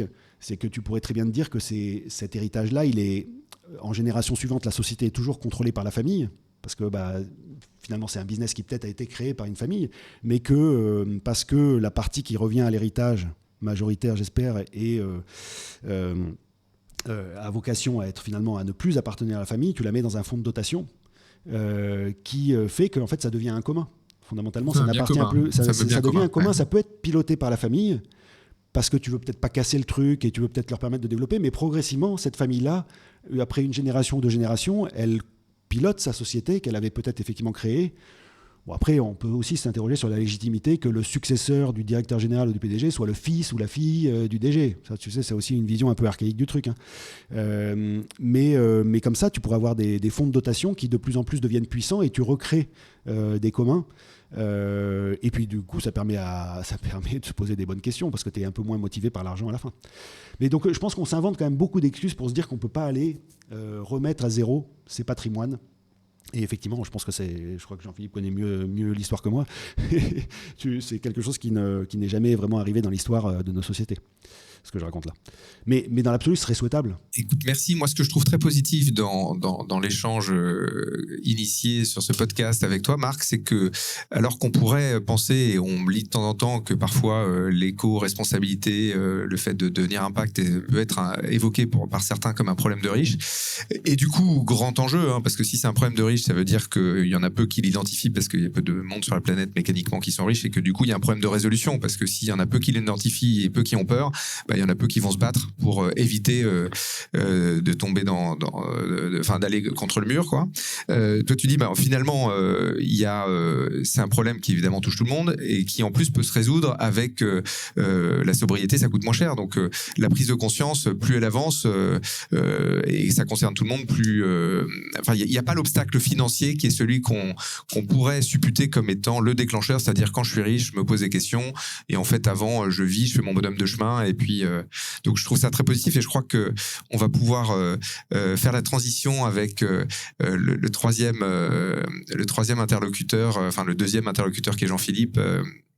Aurore, je te laisse passer le micro à Jean-Philippe pour continuer la conversation sur le sujet. Merci beaucoup Rémi, merci beaucoup Marc. Marc, quand on entend ton parcours, on voit qu'il y a beaucoup cette notion de renoncement que tu vis aujourd'hui et c'est, j'imagine, pour ça que tu as choisi d'inviter Jean-Philippe Descas et qui a écrit le livre « Le courage de renoncer ».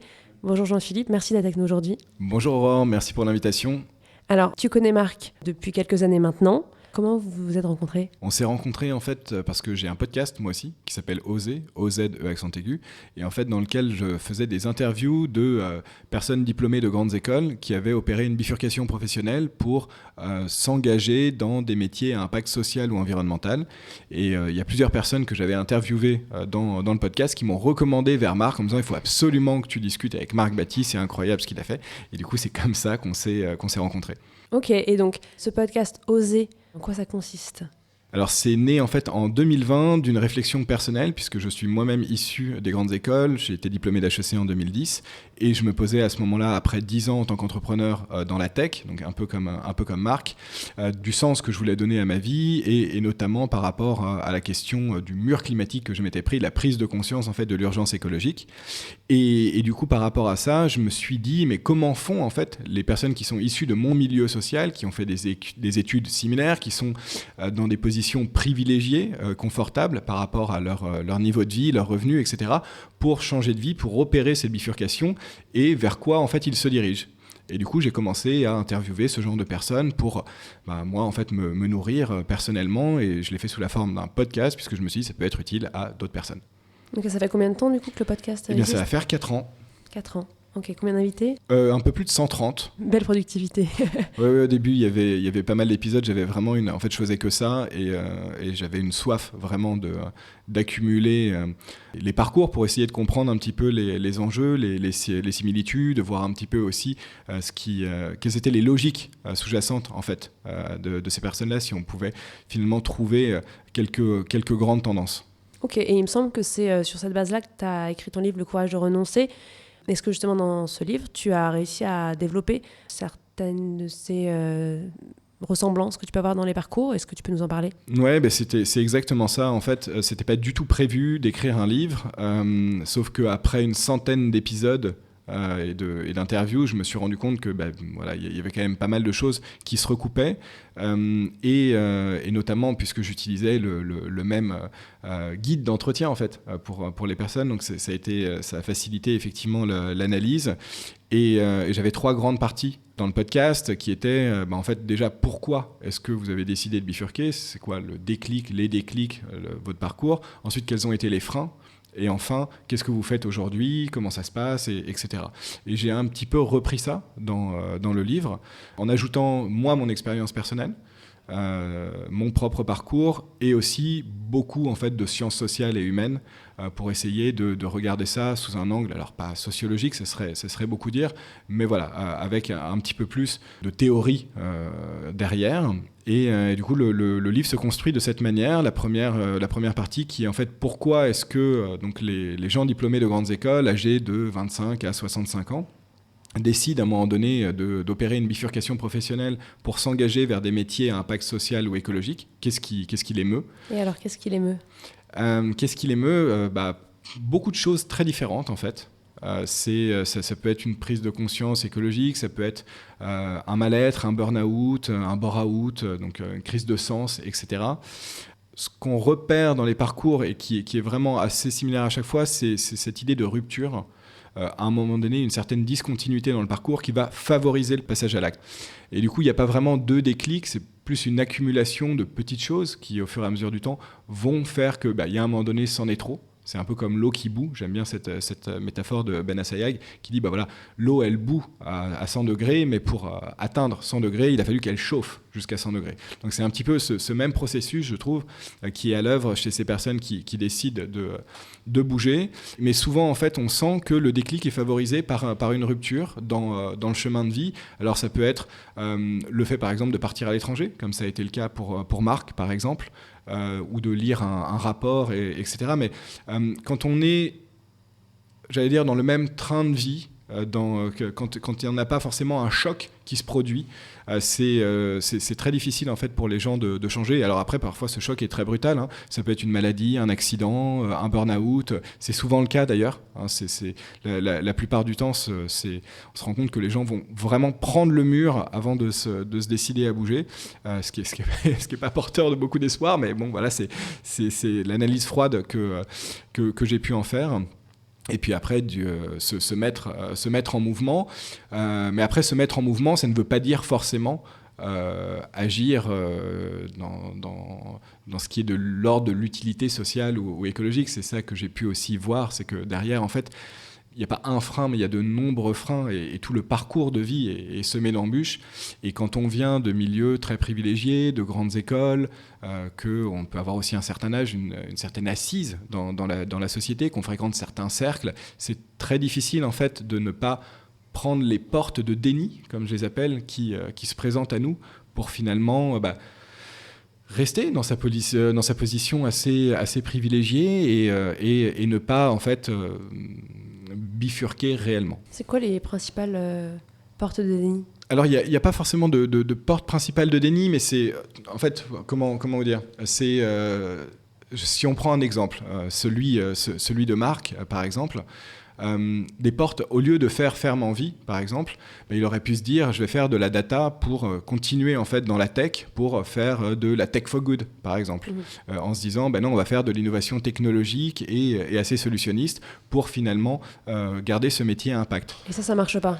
Non, ça marche pas, effectivement. Non, pourquoi ça marche pas ? Alors pourquoi est-ce que ça ne marche pas ? Puisque pour tout un tas de raisons, c'est d'abord qui sont écologiques, qui est le fait que la technologie tend à créer plus de problèmes qu'elle n'en résout. Généralement, elle est portée sur une seule problème, et puis il y a tout un d'effets qui se présentent à elle, notamment comme l'effet rebond, qui font que derrière, son impact réel est beaucoup plus délétère qu'il ne l'a été positif pour le problème qu'on avait envisagé dans une moindre mesure. Et puis, parce que la question aujourd'hui, et ça je pense que Marc l'a très bien dit, c'est celle de la sobriété. En fait, l'urgence est telle qu'on n'est pas en train de se dire on va construire une hypothèse réponse technologique qui pourra être mise en place de manière effective partout dans la société dans 5, 10, 20, 30 ans, alors que c'est maintenant, tout de suite, qu'il faut baisser radicalement. Je pense que Marc avait donné quelques chiffres. sur la question du climat, par exemple, que les gens maîtrisent le mieux, qui est une des 9 limites planétaires. La question du climat, en France, si on se veut égalitaire, pour respecter les accords de Paris au mieux et donc rester sous le seuil des 1,5 degrés de réchauffement d'ici la fin du siècle, tous les habitants de France, leurs enfants compris, il leur reste 50 tonnes de CO2 à émettre à la fin de leur vie et pour toute la vie de leurs enfants. 50 tonnes, quand on en consomme en moyenne 9 par an, ça veut dire 5 ans. Oui, c'est ça, pardon. C'est en étant égalitaire à l'échelle de la planète, je pense. Exactement, tout à fait. En essayant de partager. En essayant de partager, mais ça veut dire 5 ans à consommation constante. Donc on ne va pas essayer de se dire on va faire une quelconque innovation technologique comme un avion vert, par exemple, n'en déplaise à certains, qui peut-être adviendra d'ici 20, 30, 40 ans, alors que la question, c'est en fait une baisse drastique et urgente dès maintenant. Intéressant parce qu'effectivement, c'est souvent une des premières solutions qu'on oppose. Si on veut rien changer et quand même résoudre les problèmes, on tout à fait. Et honnêtement, après, ça dépend des milieux dont on vient, mais moi, je viens du milieu de la tech aussi, et c'est la première réponse que j'ai essayé d'apporter. C'est quand en 2017-2018, j'ai pris conscience de l'urgence écologique. Enfin, c'était 2018 puisque c'est la sortie du rapport intermédiaire du GIEC, le rapport 1.5, et ensuite, notamment quelques vulgarisateurs comme Jean-Marc Jancovici qui m'ont fait prendre conscience de la question du climat. Je me suis bien évidemment, en tant que bon start-upper, lancé dans ces questions à travers un angle de solutions technologiques, solutions techniques par rapport à ce problème, en disant c'est super, je vais créer un business pour répondre à ça. En plus, c'est cool, ça va me permettre de mettre du sens à mon business qui, aujourd'hui, en plus, étant dans la publicité en ligne, n'en avait plus énormément pour moi. Et c'est en creusant au fur et à mesure, etc., que je me suis rendu compte qu'en fait, non, c'était une fausse bonne idée. Ouais. Ok, intéressant. Et alors, tu as été encore plus loin, on n'en a pas parlé en t'introduisant, mais aujourd'hui, tu travailles sur une thèse. Est-ce que tu peux nous expliquer en quoi ça consiste, quel est l'objet de ta thèse ? Oui, tout à fait. Donc, ça fait 1 an que je suis en thèse à l'École Polytechnique au Centre de recherche en gestion. Et donc, je travaille sur la transformation des organisations économiques face aux défis des limites planétaires. Et en particulier, en fait, je regarde comment les entreprises, associations, enfin, toutes les organisations productives de la société contribuent à se transformer et à transformer la société pour aller vers un paradigme respectueux des limites planétaires. Et quelles sont les stratégies qu'elles mettent en place. Donc ton objectif, c'est davantage de voir l'existant, pas forcément d'imaginer ce qui pourrait être fait, ou si c'est aussi l'objectif de la thèse ? Alors non, imaginer ce qui peut être fait, si tu parles de modèles ou de scénarios, moi je vais m'appuyer sur ces modèles et ces scénarios, puisque je ne suis pas capable de les faire, et puis c'est des choses qui demandent beaucoup plus de compétences, etc. Mais il y en a plein qui existent. Donc moi, je vais m'appuyer là-dessus. Donc notamment pour le climat, tous les scénarios du GIEC, par exemple, qui sont dans le dernier rapport à R6.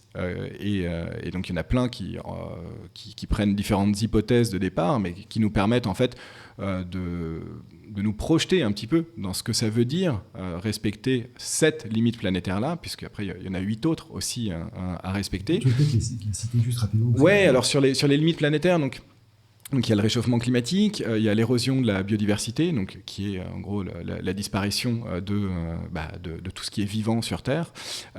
Pour donner un exemple, par exemple, on parle souvent des insectes. Là, je lisais un truc ce matin, 80% des insectes volants ont disparu dans les 30 dernières années. 80%. Je ne sais pas si vous vous rendez compte, c'est quand même complètement dingue. En France, dans le monde En France, je crois. Je crois que le chiffre était en France. Ensuite, il y a le cycle de l'eau, où on va différencier l'eau verte et l'eau bleue. Donc l'eau verte qui est généralement l'eau qui est contenue sous forme humide dans les sols, et l'eau bleue qui est plus les nappes souterraines, les lacs, les rivières, etc. Ensuite, il va y avoir le cycle du phosphore et de l'azote. Il y a l'ozone stratosphérique. C'est le seul qui n'est pas dépassé pour finir. Alors, une des seules, puisqu'il y a l'acidification des océans qui n'est pas encore dépassée aussi. Oui, puisque alors c'est vrai qu'on l'a pas dit, pardon, mais sur ces 9 limites planétaires, 6 sont dépassées en 2022. Voilà.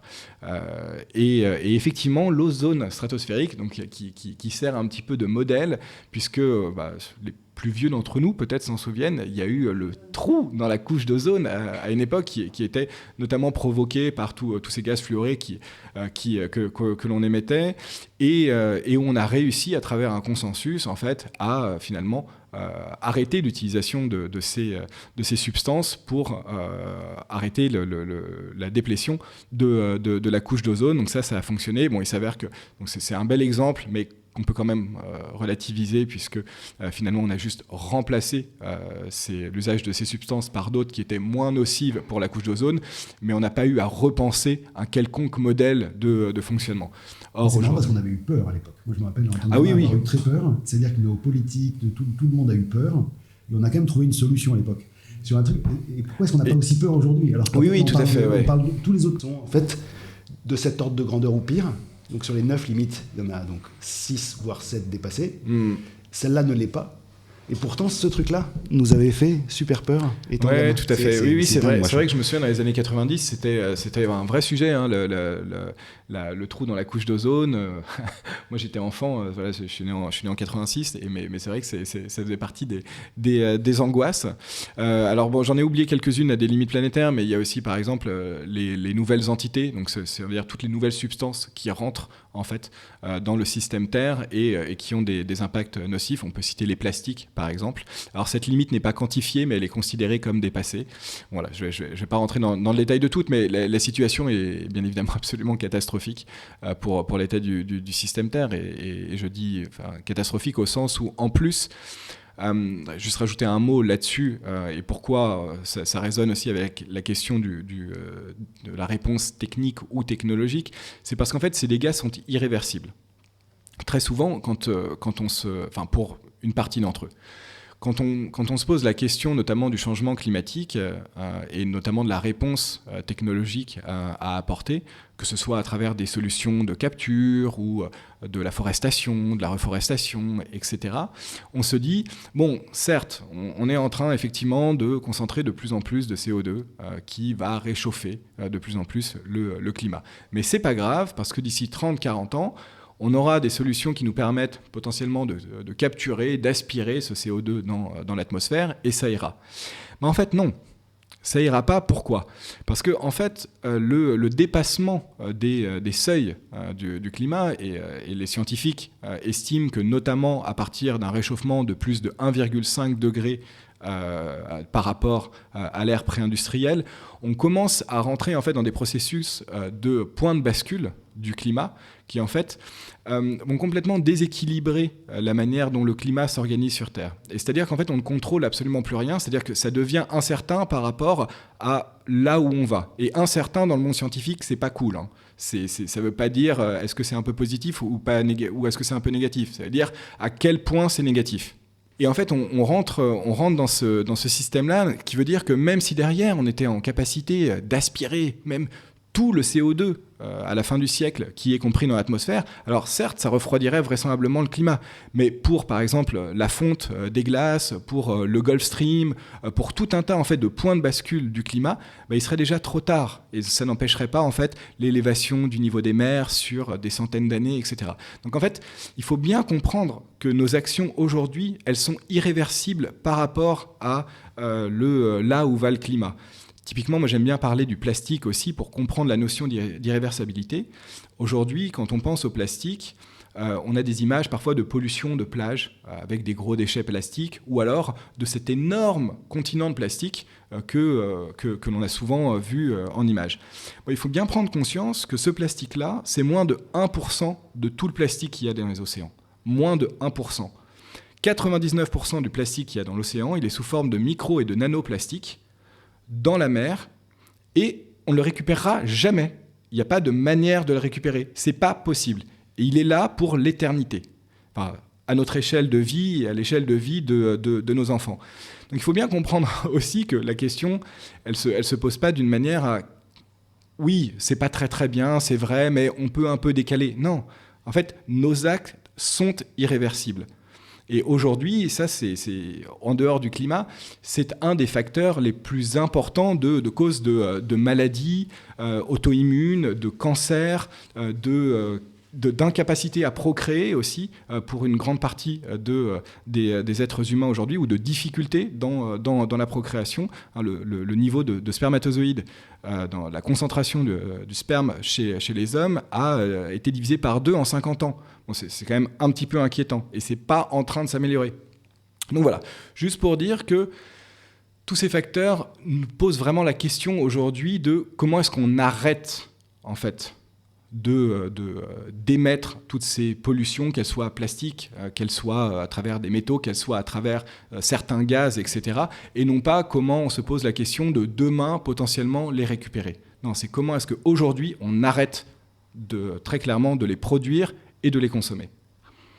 Super intéressant, et ça fait lien avec la question que je voulais te poser justement. Alors, tu es encore au début de ta thèse, mais je ne sais pas si tu as déjà identifié en fait des modèles ou des exemples d'organisations économiques qui arrivent à se transformer et justement à aller dans cette direction que tu préconises. Oui, tout à fait. Alors, il y en a qui arrivent à se transformer, mais je pense qu'il faut bien prendre conscience pour faire le parallèle avec ce que disait Marc aussi tout à l'heure, sur lequel je suis complètement aligné, que la question est éminemment collective. Et elle n'est pas individuelle. C'est-à-dire que penser le changement même à l'échelle de son entreprise, ce n'est pas suffisant. Il va falloir un jour repolitiser nos actions. Et pas repolitiser au sens partisan de voter pour tel ou tel parti. Et la politique, c'est pas voter tous les 5 ans ou tous les 7 ans ou je ne sais quoi. C'est vraiment en fait reprendre la question sociale à bras-le-corps pour se penser en tant que citoyen et comprendre qu'on est en position de définir aujourd'hui comment est-ce qu'on veut vivre. En fait, c'est vraiment ça. C'est comment est-ce qu'on veut vivre, qu'est-ce qu'on veut réellement faire, quelles sont les valeurs que l'on défend. Quelle est la société dans laquelle on a envie de vivre.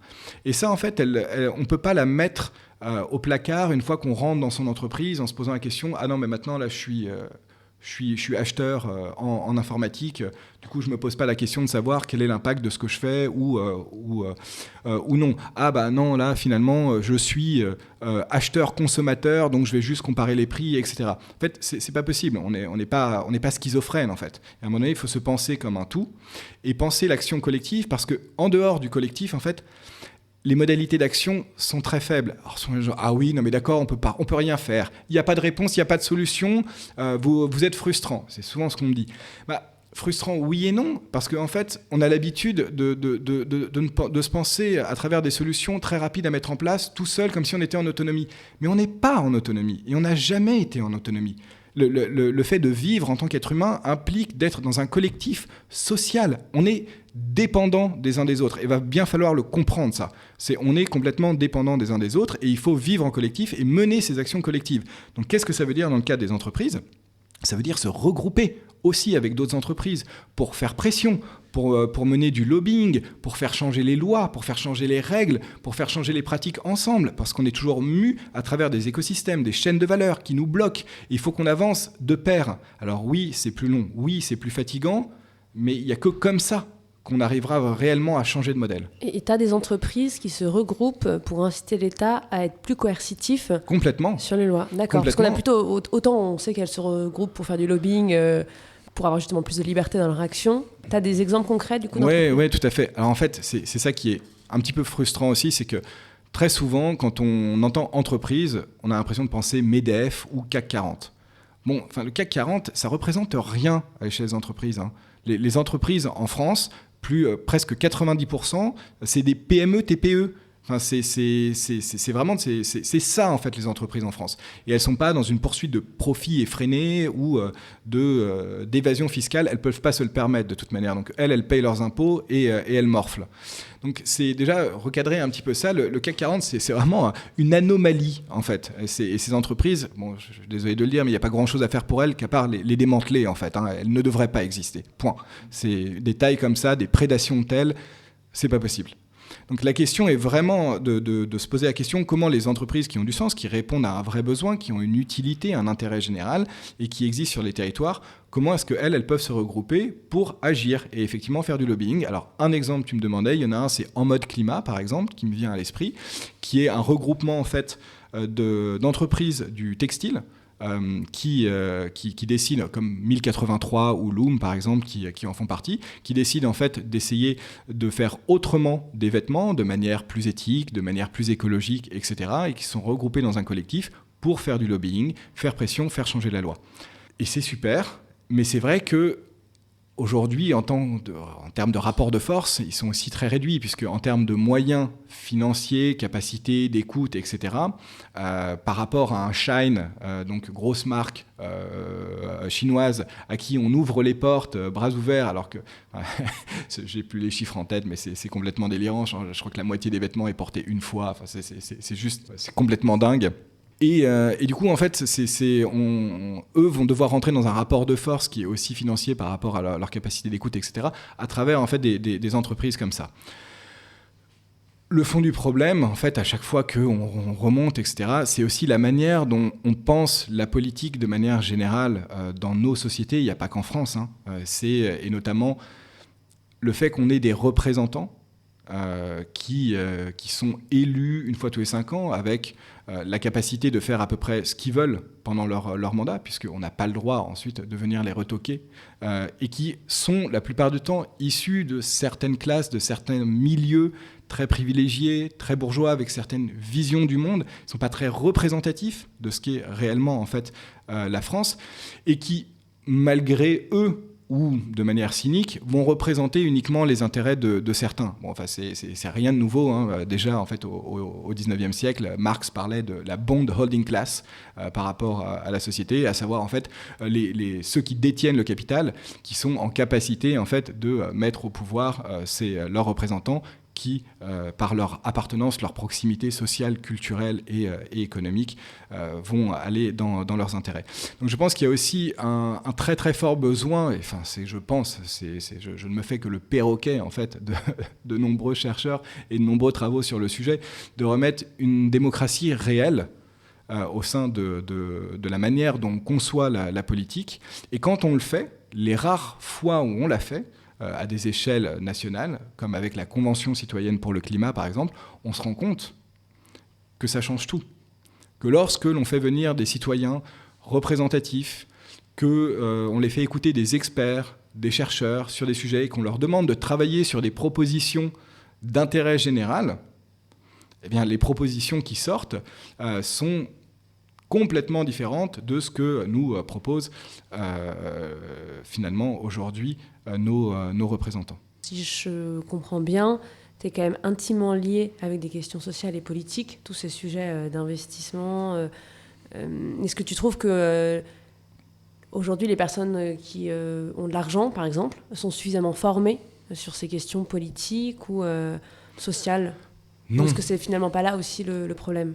Oui, tout à fait. Alors, former, je ne sais pas si c'est un besoin de formation, ou plutôt, moi j'aime bien dire un besoin de déconstruction, pour faire le lien aussi avec mon étude et le livre. On se rend compte que les gens qui basculent, qui bifurquent, qui décident de faire autrement, sont des gens qui se sont vraiment interrogés aussi sur eux-mêmes, sur leur vision du monde, sur leur rapport à la société, et que c'est ça qui vient aussi nourrir la volonté de faire autrement, de faire autre chose. Et ça, c'est très difficile de le faire quand on est toujours enfermé dans son propre cercle social, déjà. Donc, moi, je dis souvent, je suis parisien à la base, moi je suis né à Paris 15e, j'ai fait toutes mes études à Paris, prépa, puis ensuite HEC, donc c'est un milieu que je connais assez bien. Et je leur dis, mais sortez de Paris. En fait, vous n'y arriverez pas sans sortir de Paris, sans vous déconnecter pendant un moment de votre cercle social. C'est trop dur, c'est juste trop difficile. Et il faut vous confronter à des gens qui pensent autrement, qui ont un rapport au monde qui est différent. Et quand je dis se confronter, c'est se rencontrer. Il y avait par exemple quelqu'un que tu connais, Marc, que j'avais interviewé, une femme qui s'appelle Marguerite, qui a décidé elle aussi de s'intéresser aux questions agricoles et maraîchères, qui elle était partie en woofing pour faire des vacances, plutôt que de faire ce que beaucoup de gens de nos milieux font, partir donc à Bali, à New York, à Vienne, etc. Pour les vacances ou en club, bon, peu importe. Elle avait décidé en fait de repenser son style de vacances et d'aller expérimenter le travail en woofing, donc qui est en fait le fait d'aller dans des fermes pendant par exemple 1 semaine, 2, 3 semaines. Donc on n'est pas payé, mais on est nourri, logé, blanchi, et on travaille la moitié du temps pour apprendre en fait à faire et puis participer de manière collective. C'est souvent aussi l'occasion de rencontrer d'autres personnes qui se posent un petit peu les mêmes questions, et c'est ça qui lui a permis en fait de revoir son rapport au temps, son rapport à sa vie, là où ce qui elle lui donnait du sens et ce qui lui paraissait utile et ce dans quoi elle voulait se lancer et de déconstruire beaucoup d'idées, de clichés, de présupposés qui lui semblaient évidents en fait sur le fonctionnement du monde, et en fait c'est une porte qui est assez chouette à ouvrir puisqu'on n'en a jamais terminé. J'ai l'impression que ça fait 5 ans que je me pose ce genre de questions la plupart du temps, et je change en permanence. Voilà, c'est en fonction des sujets que j'aborde, et c'est à la fois très riche intellectuellement, très inspirant par rapport au regard que l'on peut avoir, et ça permet, oui, je pense, de s'éclairer un petit peu mieux par rapport à nos choix. Voilà, c'est un peu cette réflexivité généralement qu'on dit que les scientifiques ont, alors malheureusement pas réellement souvent en fait, mais voilà, qu'on aimerait tous un petit peu avoir sur nous-mêmes en tout cas. Ok, je vois que le temps tourne, et donc on va conclure cet épisode. Moi, j'aurais bien aimé vous demander à tous les deux, parce que je trouve que vous avez des parcours qui sont qui dénotent, on l'a dit, hein, par rapport à beaucoup de responsables, de chefs d'entreprise aujourd'hui. Est-ce que vous avez chacun peut-être un conseil, peut-être pas pour changer, mais au moins pour se former ou commencer à réfléchir à ces sujets? Est-ce que vous, il y a des... alors ça peut être de lire le rapport du GIEC, est-ce qu'il y a d'autres choses, des livres, des films à regarder, des choses qui ont été en fait pour vous déclencheurs et que vous aimeriez conseiller à ceux qui nous écoutent? Quand on est convaincu par les questions écologiques, on l'a bien décrit, le carbone ne fait pas tout. Donc je m'excuse par avance pour les plus éduqués de nos auditeurs sur ces sujets, mais pour moi, tout le monde doit faire un bilan carbone. C'est-à-dire la meilleure chose que vous pouvez faire immédiatement après l'écoute de cet épisode, c'est d'aller sur le site de l'ADEME, Nos gestes climat. Très facile à trouver, on pourra peut-être mettre le lien après. Ça prend 10-15 minutes. Alors effectivement, il faut essayer de trouver quelle a été sa consommation en kilowattheure d'électricité ou en gaz sur son fournisseur d'énergie. 2-3 trucs comme ça, mais vous pouvez faire votre bilan, vous pouvez vous comparer à la moyenne des Français, et immédiatement vous allez avoir des suggestions d'action. Et en fait, le truc est tellement bien fait qu'on voit... on met le curseur, après on se ment un peu à soi-même, on baisse la valeur, enfin il y a toujours des petits effets assez sympas, mais tout de suite il y a les kilogrammes qui apparaissent là, et c'est assez flippant. Et donc ça, il faut le faire, parce qu'en fait, je connais plein de gens qui se posent des questions, mais qui l'ont toujours pas fait. Pour moi, ce truc-là, pour le coup, on parlait d'obligation, un truc qui serait absolument pas, qui nous priverait pas de liberté, mais qui pourrait être obligatoire, c'est de se dire que chaque citoyen français, chaque année, fait son bilan carbone. Ça devient obligatoire sur les entreprises. Pourquoi les citoyens ne sont pas obligés? De la même manière, on pourrait mettre ça sur la déclaration d'impôt. Vous avez votre 50 € de crédit d'impôt si vous m'apportez la preuve que vous avez fait votre bilan carbone.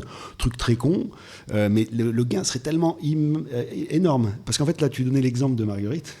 Et Marguerite, elle s'est interrogée et elle avait déjà cette envie de faire du woofing. Donc une autre idée, on pourrait se dire, est-ce qu'il ne faut pas envoyer tout le monde à un moment faire soit du woofing, soit un service civique, soit quelque chose pour se confronter à ça. Deuxième suggestion, c'est le livre que je suis en train de lire et qui me passionne en ce moment, c'est Ralentir ou périr de Timothée Paric. Et ça, je pense que ça se lit super bien. Il ne faut pas être économiste, moi je ne suis pas. Donc j'aime bien quand on me parle simplement, et il parle très simplement, très didactiquement, de manière très argumentée, que ceux qui lisent ce livre-là et me disent qu'à la fin ils ne sont pas convaincus, et on en reparle. Voilà. Et toi, Jean-Philippe? Mais du coup, je vais m'en permettre 2 aussi sur les livres. J'en ai d'innombrables à conseiller, mais peut-être pour sortir un petit peu de la question de la croissance, des chiffres, du climat, etc.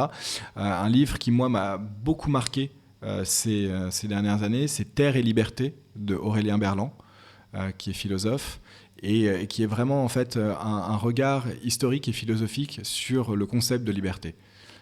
Et voilà, c'est en partant d'un discours célèbre au XIXe siècle sur la liberté des anciens et la liberté des nouveaux de Benjamin Franklin, si je ne dis pas de bêtises. Et c'est extrêmement inspirant. Moi, ça m'a vraiment beaucoup marqué.